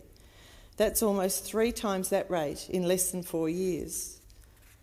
Of those young people who said they had ever used a vape, more than half, or 55%, said the last one they used contained nicotine. More concerning is that those aged 14 to 17 years were the most likely from the age group surveyed by the AIHW to report they didn't know whether the last vape they used contained nicotine, making it likely the number of 14 to 17-year-olds using nicotine vapes is much higher than the 55% stated. The impact analysis of the proposed reforms to the regulation of vapes found the number of adult vapers who have a nicotine prescription for a therapeutic vape could be as low as 3%. So in addition to the volume of young people who know they are using nicotine vapes, it is obvious that almost all adult vapers are using unregulated products brought from black market operators too. It is clear the prescription-only model has failed to address the unfettered growth of underage vaping in communities around Australia. Even the Therapeutic Goods Administration acknowledges the prescription-only model has not achieved its aims. Indeed, at the Senate Community Affairs Legislation Committee's public hearing for this bill, criminologist Dr James Martin outlined just how dire the situation had become. He said, and I quote, "The consequences of this ban have been disastrous, with 9 out of 10 vapers having already rejected the prescription model and instead sourcing their products from the black market," end quote. The ban has allowed a situation to develop where now around 1.5 million Australians are vaping illegally, a situation that amounts to the second largest illegal drug market in the country behind cannabis. Instead of stamping out recreational vaping, as Health Minister Mark Butler said the ban would do, this action has allowed a vaping black market to thrive. In Mr Butler's own words, this black market is a lucrative source of revenue for criminal gangs who use it to bankroll drug trafficking, sex trafficking and all of their other criminal activities. This black market is estimated to be worth $1 billion, fuelled by the sale of millions of imported and stockpiled disposable devices. Dr Martin also said that increasing the penalties for ignoring the ban or policing it further won't actually stop criminals from entering this vaping black market. He said it simply allows them to charge more for their services and increase the profits available to organised crime. Further, he said markets adapt and supply goes underground where it is even more difficult to police. Experience tells us that black markets are unregulated and in this case Dr. Martin said unregulated means the vapes being sold on the black market are more potent, more addictive and more dangerous than their legal alternatives. That means the vapes that are finding their way into the hands of our children fall into the highly addictive and dangerous category. This bill will not stop children having access to vaping products and will likely allow the underground market to continue. Western Australia has banned the sale of all vapes, both nicotine and non-nicotine vapes, but the vapes can still be bought in the state. In February, the Western Australian published an article stating that despite the ban, vape stores are still operating within metres of the schools. Even more concerning was the revelation that when the journalists asked for a berry-flavoured vape containing nicotine, they could buy it in 8 stores. This is happening out in the open despite laws prohibiting such sales. The ban is not working, and one of the major reasons for that is the lack of resourcing. Our state police and border force officers are already stretched, but now they have to enforce illegal pop-up vaping stores and online vape ordering and delivery services. On top of the difficulty our police are having in enforcing the vaping ban, resourcing around Australia's borders and the point of sale is also insufficient. In a move that signals it also knows the retail sales ban has failed, Labor and the Greens made a dirty deal to get this bill through, allowing vapes to be sold at a pharmacy without a prescription in the near future. So once Minister Butler has deemed enough time has passed, you can just pop down to your local chemist, have a chat with the pharmacist and pick up a flavoured vape when you get your sleeping tablets or Sudafed. That's a long way from a complete ban and even further away from a generation of children who cannot access vapes. Despite this deal, these vaping reforms do not explain how the legislation we're debating today will stop children accessing vaping products, how it will avoid continuing to fuel the black market further, or how the government will ensure enforcement measures will be adequately funded. We don't even know how the government plans to measure this policy, so how will we know whether it's a failure or a success? And to add to this list of concerns, the government has not established or funded the illicit tobacco and e-cigarette commissioner that was promised when it supported the Coalition's earlier amendments. The commissioner was supposed to operate from within Australian Border Force to support strategies to address illicit tobacco and vapes and enforce existing regulations. Labor had not even considered a commissioner was needed before the Coalition's amendment, which highlights its lack of action on enforcement. It's time this role was set up because it is clear a commissioner is needed to adequately address the burgeoning tobacco black market. My Coalition colleagues on the Community Affairs Legislation Committee raised concerns about the way the inquiry into this bill was managed. More than 60 submissions of the 200 received were published less than 2 days before the public hearings, making it difficult to understand all the different views presented before witnesses gave evidence. This process is yet another example of the Labor government's contempt for the committee process, its rejection of carefully considered policy making and its poor attitude towards those stakeholders who were genuinely uneasy about the reforms presented in this bill. More than a third of the submissions received concerned the fire bombings and homicides that have escalated since this black market trade in nicotine products has exploded. Small business owners who have been running their enterprises lawfully have been the targets of violent attacks, much of it perpetuated in Melbourne suburbs, but none of these submitters were invited to give evidence in person. Additionally, a number of international experts made submissions to the inquiry, pointing out the differences in Australia's approach to restricting access to nicotine vaping products to prescriptions only when compared to other countries. None of these international experts were invited to provide evidence at the committee hearings either. Action for Smoke-Free 2020 at Aotearoa, New Zealand submission pointed out there was very little evidence of an organised illegal vape market due to competition from the legal marketplace. New Zealand's regulated model provides more safety for consumers and supports people using vaping to quit smoking. We could have learnt much from our closest neighbour, but they were not invited to expand on their evidence. Professor Anne McNeill from King's College in London said the medical prescription requirement appears cumbersome and unlikely to be a workable option for people who smoke. Professor Nancy Rigotti from Harvard Medical School said Australia's regulatory models for vapes failed to make them readily available to smokers whose lives could be saved. This international expert, who sits on the Tobacco Policy Scientific Advisory Committee, urged Australia to switch to a risk-proportionate model as other Western countries have done. And the World Health Organisation's former Director of Research Policy and Cooperation, Professor Tiki Pangestu, said in countries where vapes were regulated, such as New Zealand, USA and the UK, they have had significant reductions in youth vaping numbers. He said, regretfully, such reductions have not been observed in Australia, and perhaps there are lessons to be learnt from these other countries with regards to strategies and policies which are effective in reducing the incidence of youth vaping. In markets where a total ban applies to vaping products, it is inevitable that an illicit black market will become a major problem for the government." End quote. None of these experts, who have vast experience in this space between them, were invited to speak during the inquiry, yet what they had to say makes a lot of sense. To this end, I am pleased the Coalition confirmed its stance on this issue when Senators Ruston and Patterson outlined our preference for a regulated model to address illegal vaping earlier today. This sensible approach will reform the mess that illegal nicotine vapes have created in Australia and will disrupt the vape trade to our children. We know that without additional enforcement action we cannot protect children from vapes, so we are putting more support behind a new Australian Federal Police Task Force which will be established to deal with the illegal vape and tobacco black market. The key result from any vaping reform must be to halt kids vaping. We must do more to stop the myriad of ways children can access vapes. Easy access is leading to poor behaviour at school, vaping addiction and long-term health problems, some of which we are yet to fully understand. Illicit vaping is out of control in Australia and our children are at risk. Making vapes available via prescription or a chat with a pharmacist will not address the growing black market trade in illegal vapes because it is still easier to go to one of the many vape shops that have been set up in communities in every state and territory and select from the wide array of colourful, flavoured options on offer. A regulated model is the solution to this dire problem, and that is what will keep our children safe. Thank you. Thank you. Senator Shoebridge. Thanks, Acting Deputy.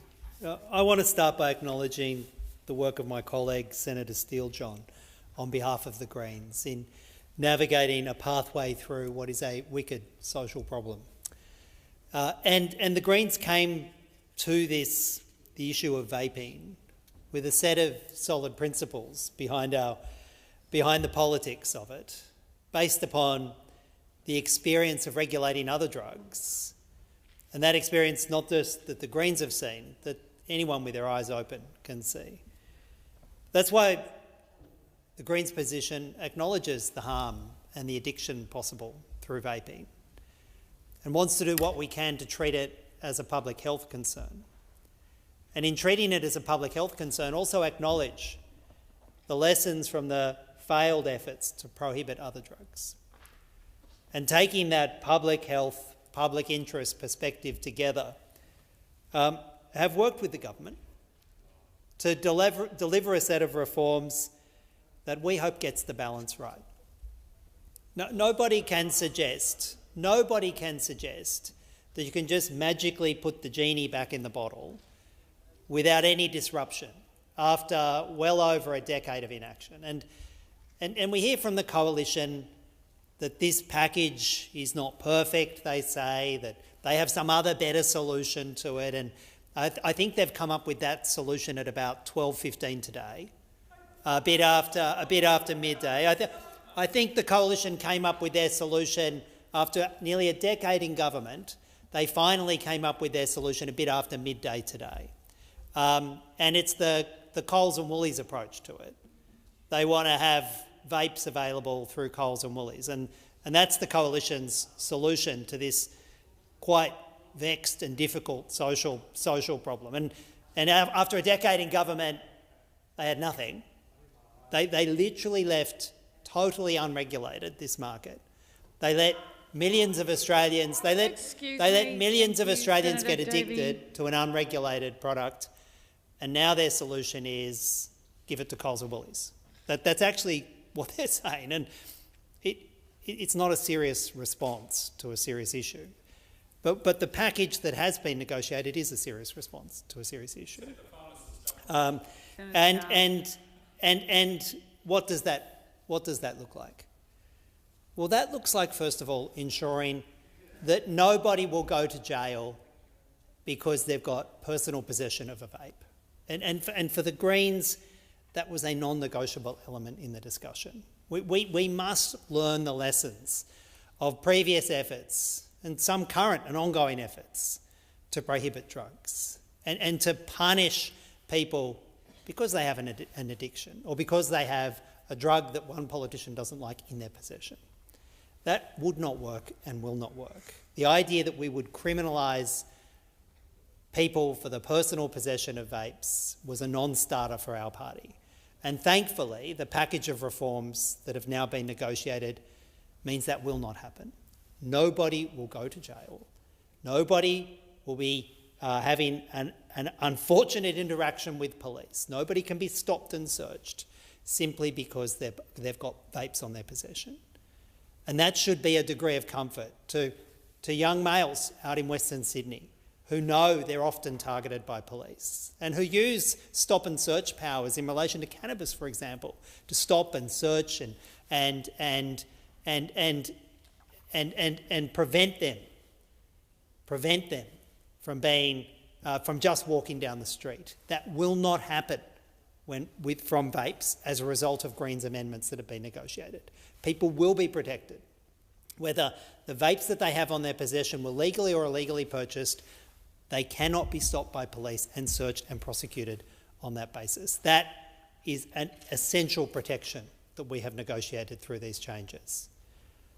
And the Greens have also looked at the initial government proposal to have a prescription-only market, for individuals to have to go to a GP and get a script, take the script to the chemist, and then get it through that process. And indeed, if you listen to some of the Coalition's responses, you can see that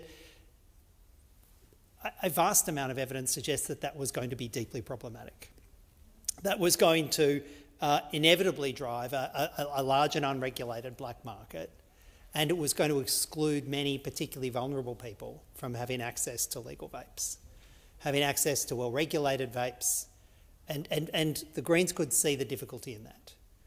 And so the question is, what's a pathway that gets the balance right?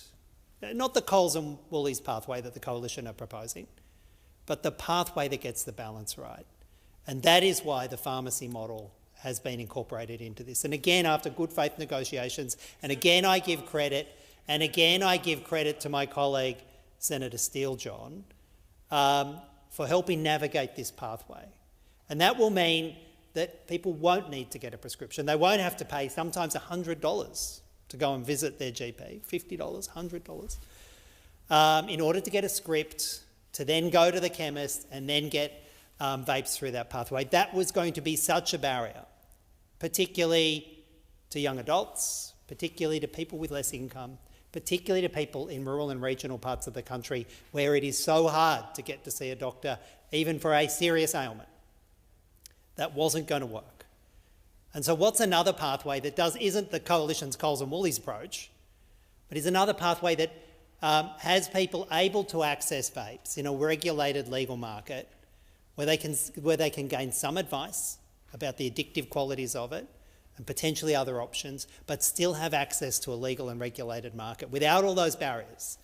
And that's where the pharmacy model came in. And as with pseudoephedrine, as with a variety of other pharmacy-only medicines, it's a pathway we know will work.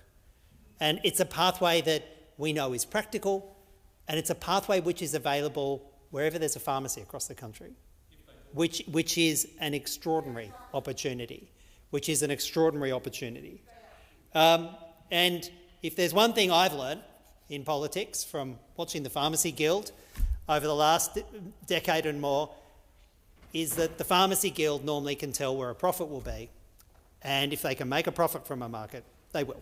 And I think that's a basic truism if you follow the path of the Pharmacy Guild over the last couple of decades. If they can make a profit from a product, they will. So we heard from healthcare professionals, but we also listened to young people, and we also listened to the experience of people who had been criminalised for things like the possession of cannabis. And we did not want to repeat that mistake. That would be an inexcusable act from this parliament. And we haven't. And we've found a pathway through that gets that balance right. to do everything we can to ensure that kids do not get access to vapes. Now, can you say that as a result of this package of reform, no child will ever get access to a vape? Of course you can't. Might there be a continuing black market available for some of the flavoured vapes? Well, there probably will be to some extent. And we'll need to constantly review this scheme, and we'll need to work with regulators to refine the package over time. And that's one of the reasons why the Greens negotiated a statutory review. A statutory review, not 20 years in the future, but 3 years in the future, so we have some experience. And we should be actively looking at the international experience too. We should be following what's happening in New Zealand. We should be following what's happening in the UK, following what's happening in other jurisdictions, and learn from that other experience as well. But this reform, the reform that we're backing in, the reform that will become law, because of good faith negotiations between the government and the Greens, this is a reform that has the best chance that we can see to get that balance right. To do everything we can to stop kids having access to vapes. To do what we can to have a regulated legal supply where people know what's in the product that they're consuming. To try and put a lid on and reverse the scale of addiction to vapes over the next few years. Thank you.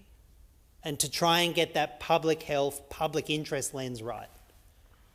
So that we're listening to the health professionals and we're also learning from the experience of other efforts to prohibit drugs. I again want to end by commending the work of my colleague, Senator Steele-John. He worked with the Greens Party Room, he worked with our stakeholders around the country, and I hope, and what I hope is that the Coalition gives up on their plan to hand it to Coles and Woolies. They actually try and do long-term decision-making and policy setting that doesn't end up getting them only to get their final position at midday midday on the day that the legislation's been voted in the Senate. And I hope that we can, and I hope that what we can do with other hard public policy decisions like this is follow the evidence, follow the experience, and try and get that balance right. Senator Kovacic. Thank you, Acting Deputy President. The most concerning matter in relation to this bill is by far the prolific nature of children vaping. That should be the primary concern of all of us, of government, ensuring that our vulnerable children are not subjected to the addiction of nicotine at such a young age. And I'm not talking about teenage kids who are, no less of a concern. I'm talking about primary school age children who are 10 and 11 years old. And the biggest factor in allowing children to vape and access vaping products is the proliferation of the black market. We already have a prolific illegal market of these substances, and that's because these bans don't work. Senator Shoebridge talked about looking at the evidence. Globally, the evidence clearly shows that the bans do not work. That is clear on every metric, on the scale of the black markets, the rates of vaping amongst children, the fact that the vast majority of adult vapers are using a vape acquired from the black market, not a prescription vape from their pharmacy, but a vape acquired from the black market. These are otherwise everyday law-abiding Australians accessing vapes on the black market. And Australia has been isolated in this approach. Quite simply, it is not an approach that we see anywhere else in the comparable world. And that's because it doesn't work. It's a good thing that the government has changed some of their policy in recognition of the fact that their former policy was not going to work at all. And perhaps they should have taken care and more time in the formation of the bill initially and not rushed it, as seems to be their general practice. But their solution that will now see community pharmacies turned into vape shops isn't a great deal better. And I don't think it's something that anybody wants to see. I don't want to see it. The Pharmacy Guild doesn't want to see it. Our local community pharmacies, I don't think they want to be selling and disposing of vapes. And I really don't think everyday Australians want to see that. But under this agreement between the government and the Greens, not only do pharmacies get to sell vapes, they get to be the avenue, the disposal network for vapes too. How is that going to work? So on the one hand, we go there for medical care, for treatment, for understanding around best practice, and they will be a disposal place for vapes. For those wanting to quit smoking by moving on to vapes as a smoking cessation tool, it is better to have those vapes available to them at the places that they typically buy cigarettes, surely, not at the pharmacy. The common sense solution would be to have them at the same place where they buy cigarettes so they can actually make that active choice. I won't buy that, I'll buy this. The Therapeutic Goods and Other Legislation Amendment Vaping Reform Bills looks to ban the importation, domestic manufacture, supply of vapes, of non-therapeutic disposable single-use vapes, while preserving patient access to therapeutic vapes for smoking cessation and the management of nicotine dependence where clinically appropriate. So the bill will mainly impact the sale and supply of non-nicotine vaping products. Vapes containing nicotine are already subject to restrictions under the Poisons Standard Classification. However, the problem is that the vapes that are targeted at children are advertised as being nicotine-free and they have nicotine in them. This is despite a ban, further highlighting that the ban does not work. The bill makes two important changes which the Coalition supports. Firstly, it doesn't allow the sale of predatory and dangerous single-use disposable vaping products which are targeted to children and contain nicotine. And it creates one single framework under the TGA for the regulation of vaping products, regardless of their nicotine content. We have been clear from the get-go harms of vaping, and in line with that priority, we do not stand in the way of those measures. No one wants to see Australian children vaping. No one wants to see Australian children become addicted to vaping. Nobody wants to see Australian children addicted to nicotine. But kids are being targeted by a thriving and dangerous black market. Our primary focus in this area is preventing children from getting access to these products. We are focused on stamping out the organised crime-driven black market that is supplying these illegal vapes to children. Right now, it is illegal to buy a nicotine vape without a prescription. It has always been illegal to sell a vape to any child under 18, yet kids are still getting ready access to flavoured vapes in coloured packaging. And I have some stats here on it. So it is illegal. Despite it being illegal, the latest National Drug Strategy Household Survey found 1 in 10 Australians under 18 are vapers. This is a 4-fold increase since 2019. In Victoria alone, the black market for vapes has been valued at up to $500 million. And this is despite it being illegal. Australians, including children, are getting ready access to illegal vapes in every state and territory because the law is not being adequately or consistently enforced. It is clear that the current medical model is failing, with only around 10% of current vapers purchasing their product legally through prescriptions.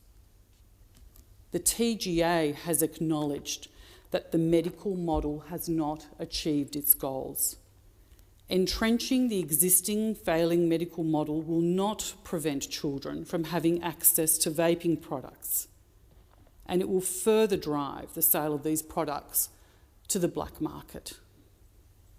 Labor's prohibition-style approach will play straight into the hands of organised crime syndicates who are massively profiting from the sale of illegal vapes and the sale of vapes to our children. We've announced that if elected, we will take an alternative approach to the government to crack down on this organised crime that has been allowed to thrive, and we will act to protect Australian children. A coalition government will introduce a strictly regulated retail model for vaping products under the TGA to put a stop to dodgy retailers selling vapes to Australian children with impunity through the rampant black market. This model will include a licensing scheme, prevention campaigns and strong enforcement efforts as part of a sensible approach to keep money out of the hands of criminals while stopping the sale of vapes to children. Our regulated approach will also address the dangerous and unknown chemicals contained in illegal vapes by placing strict requirements on safety and quality, again noting that many of these single-use vapes targeted to children contain very high levels of nicotine, causing nicotine addiction in our children. Bringing Australia in line with European countries, a regulated model is in the best interests of both public health outcomes and law enforcement. If we are really serious about protecting our children from vaping, then we have to be serious about enforcement. That is why the Coalition will also provide 10 times more funding towards law enforcement than the government through a new $250 million law enforcement package. I mean, let's be serious. The government's package of $25 million of law enforcement for vaping, I mean, that's grossly inadequate. It's almost comical. Our $250 million funding will be used to stand up an illegal tobacco and vaping task force led by the Australian Federal Police and the Australian Border Force to tackle illegal vapes from the border to the shopfront. This will provide desperately needed Commonwealth leadership to crack down on organised criminal activity and protect our children. Our government has the strength, our coalition has the strength to be honest with the Australian public. The government's senseless and chaotic approach will not protect the health outcomes of young Australians who are already buying illicit vaping products.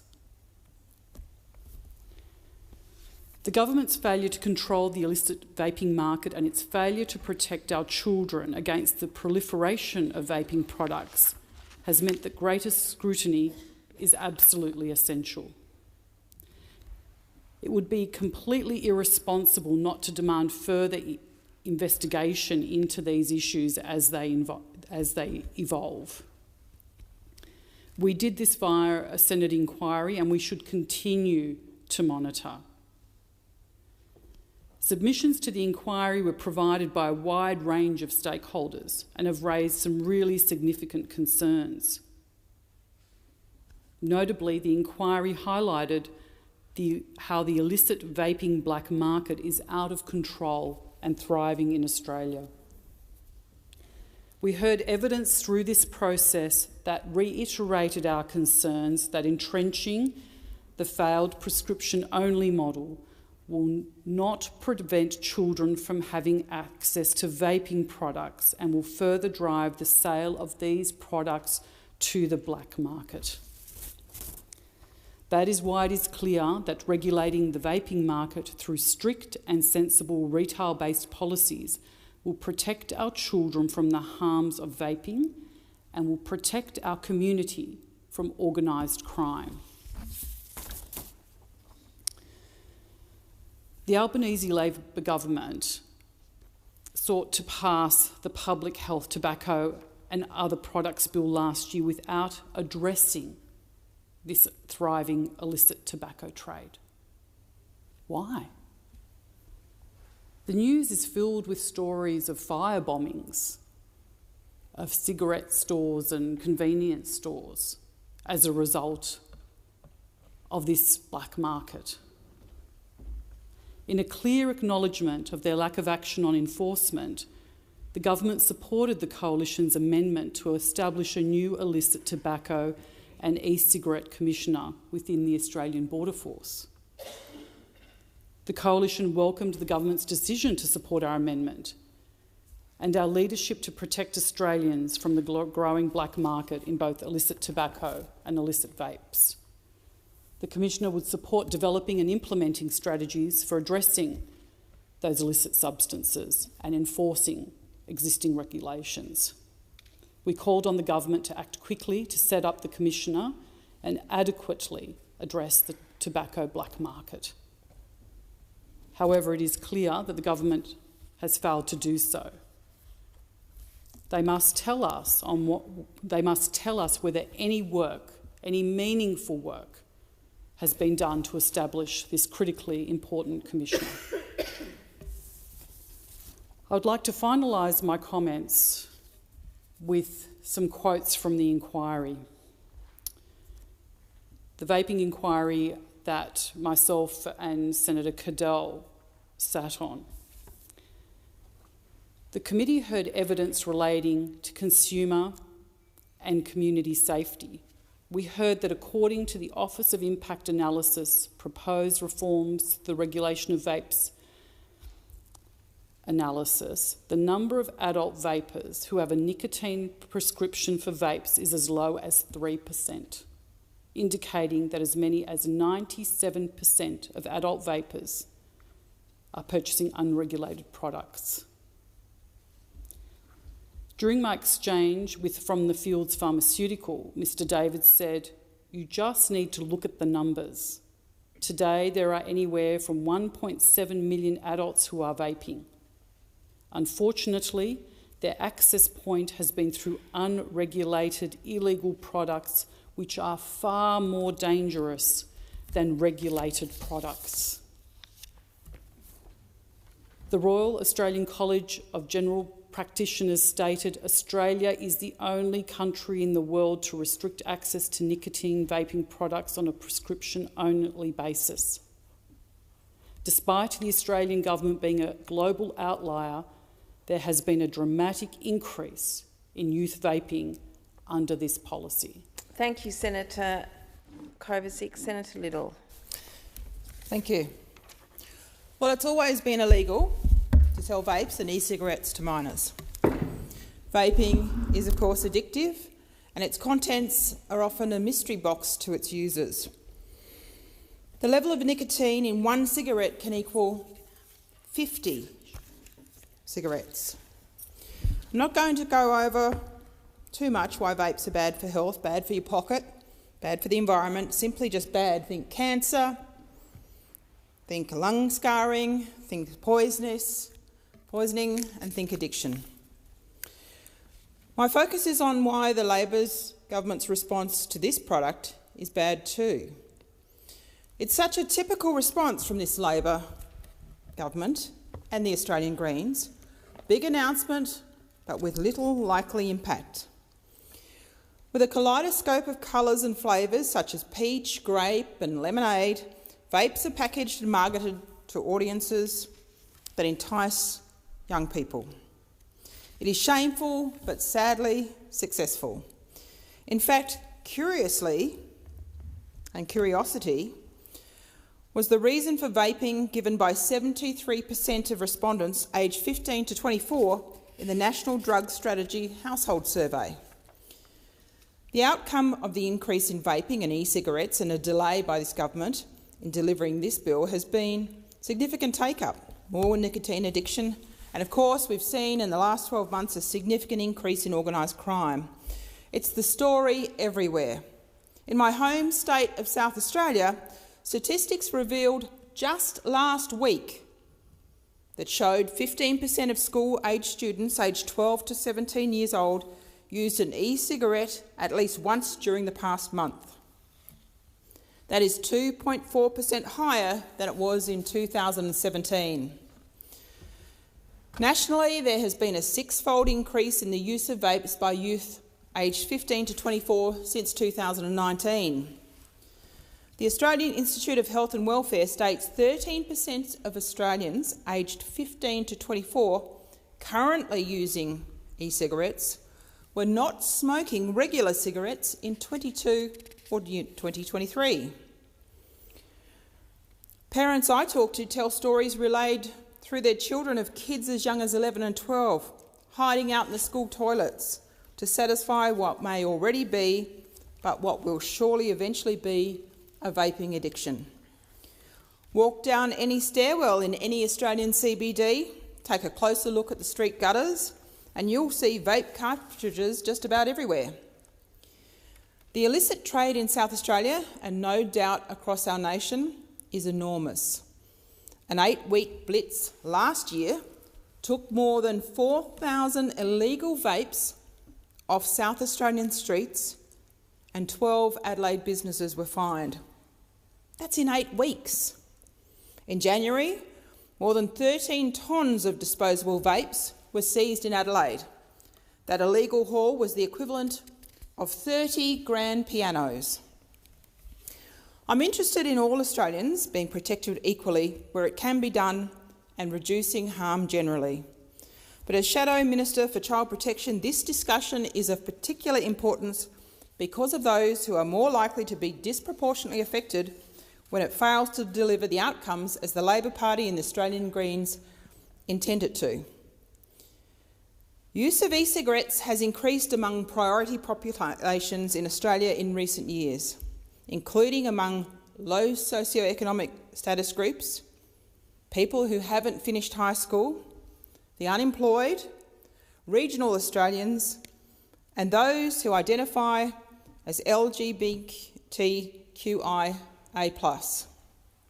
People with a mental health condition are about twice as likely to currently use e-cigarettes, 12.3% compared with 5.8% of people without a mental illness being diagnosed. The Coalition has also been clear from the get-go that our priority is to protect Australian children from the harms of vaping and e-cigarettes. While there are arguments for the therapeutic benefits of vapes, the selling of nicotine vapes through chemists is not an answer to stopping illegal vapes reaching our shores and our children. Last I looked, chemists are not tobacconists. They've been blindsided by this Australian Greens and Labor government coalition. It is under this Albanese Labor government that a thriving and dangerous black market has grown, and with that growth has been a flourishing criminal element associated with that black market.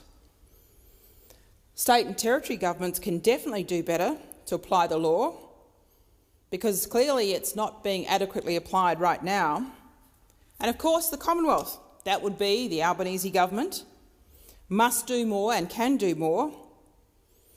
Its allocation for law enforcement is nowhere near enough under this model.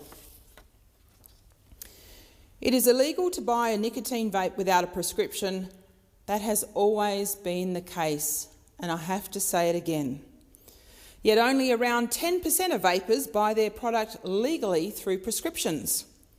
That's the reality of this challenge, and it's not addressed in this bill. Labor's prohibition-style approach plays straight into the hands of those organised crime syndicates and triads who are already profiting from this lucrative illegal trade. This bill amends the Therapeutic Goods Act 1989, or the TGA Act, as most people would know it, to ban the importation, domestic manufacture, supply, commercial possession and advertisement of single disposable use and non-therapeutic vapes. It preserves patient access to therapeutic vapes for smoking cessation and the management of nicotine dependence where clinically appropriate. However, as Labor senators have admitted, teachers did not want to police vapes in schools, just as chemists have reacted by saying they don't want to sell vapes. You would have known if you'd asked them. Chemists do not want to sell e-cigarettes and vapes beside essential medicines like Panadol and Nurofen. It's just not the right product mix. But as my Senate colleague, Senator Kovacic said, why wouldn't you put it with other cigarette products? and treat it the same. It's all nicotine. That's the dangerous part. That's the common part in all of this.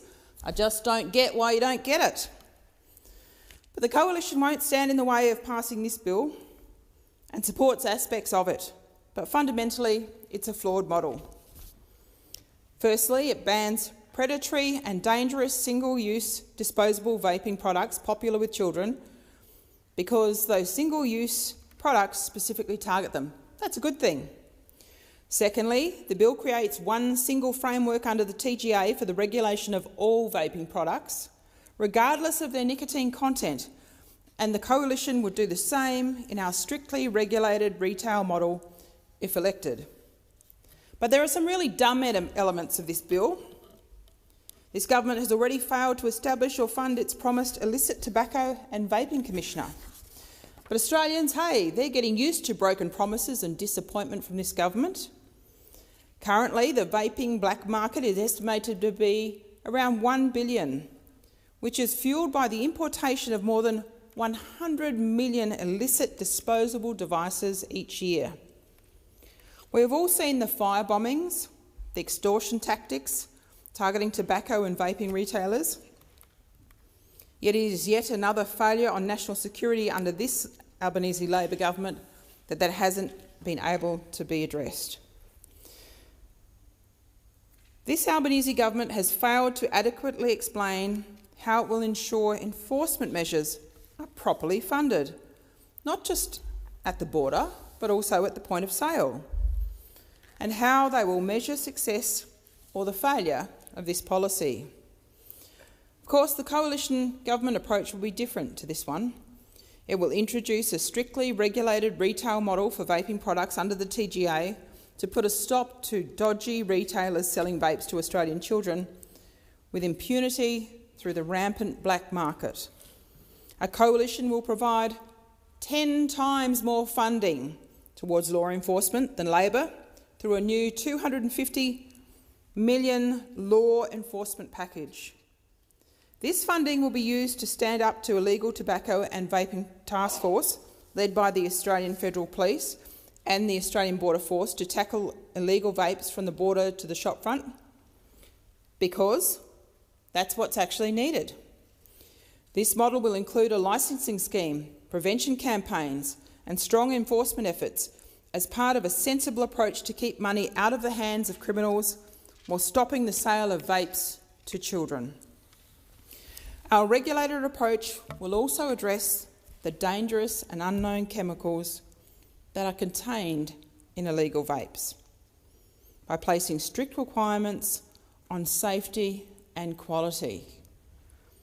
Most Australians, naive Australians, thinking of taking up vapes might think that just because it's a chemist or just because it's a shop, that it must be okay for you because it's been allowed into this country.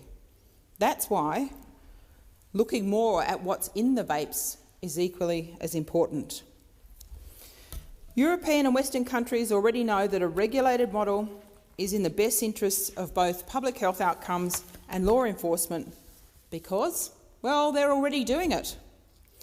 We all agree that this needs to be addressed. But this approach by this Albanese and Greens coalition just won't work. It does not do or set up for the real work of cracking down on crime that will stop the illegal vapes from coming into our borders and coming into the hands of our children.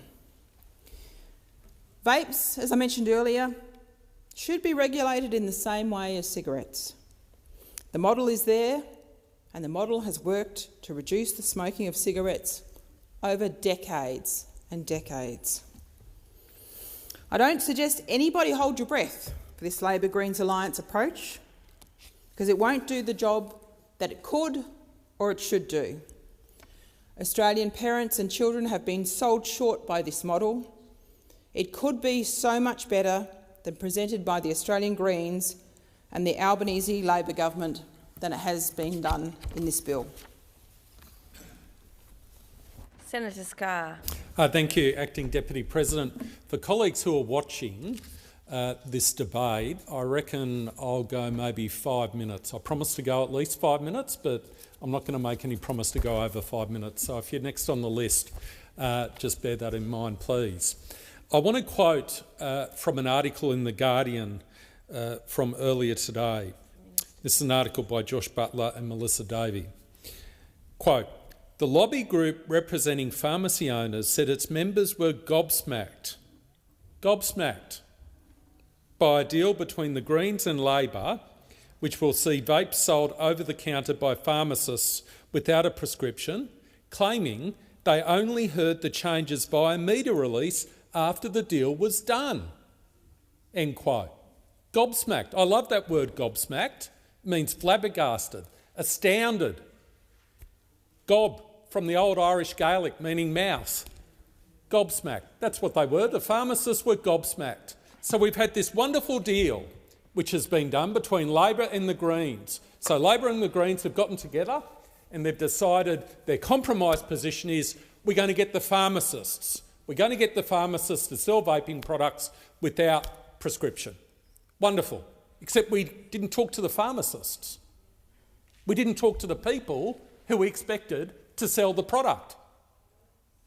I mean, it's almost like you're in the crowd watching the Emperor with no clothes, and you just pointed out saying the Emperor has no clothes. The pharmacies weren't consulted. You're expecting them to sell a product. You're placing all sorts of obligations on them. They don't want to do it. The Emperor has no clothes. No clothes at all. This is what the pharmacists said in their media release. 24 June, not tobacconists or garbologists.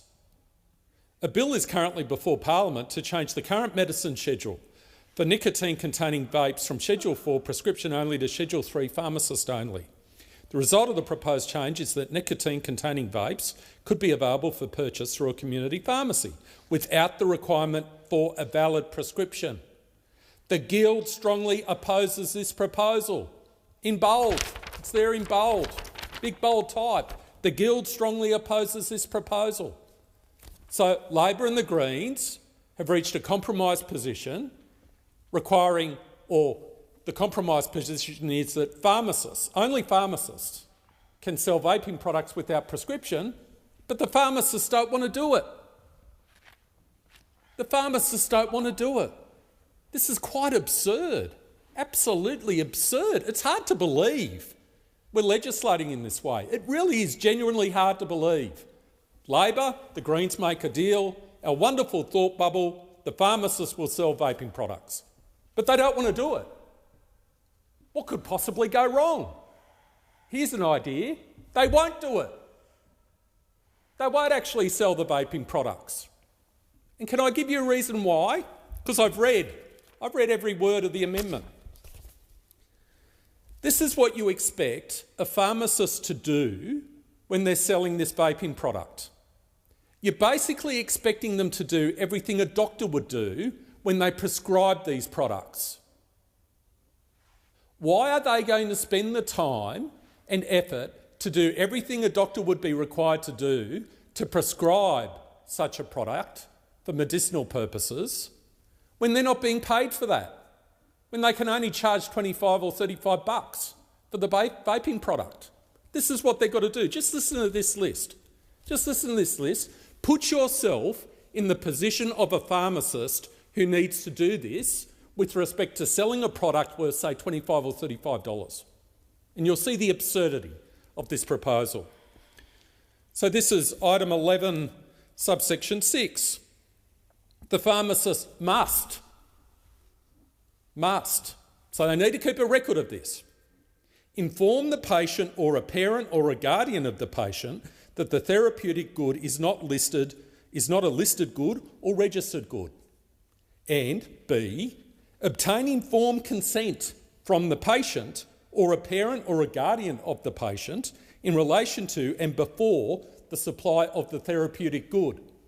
And C, supply the therapeutic good in accordance with good pharmacy practice. And D, provide professional advice to the patient on alternative cessation supports and therapies appropriate dose and frequency depending on age, weight and severity of condition, length of treatment, suitable titration, and interactions with other medicines. And E, it's not finished, E, provide contact details about smoking cessation support services to the patient. And F, if the pharmacist becomes aware that the patient has suffered an adverse event in relation to the therapeutic good, notify the Therapeutic Goods Administration and the sponsor of the therapeutic good about the adverse event in accordance with the reporting guidelines set out in the SAS guidance. And, goes over the page, what could possibly go wrong? G, if the pharmacist becomes aware of a defect in the therapeutic good, notify the Therapeutic Goods Administration and the sponsor of the therapeutic good in accordance with the reporting guidelines set out in the SAS guidance. So they've got to do 7 different things in relation to selling a $25 or $35 product.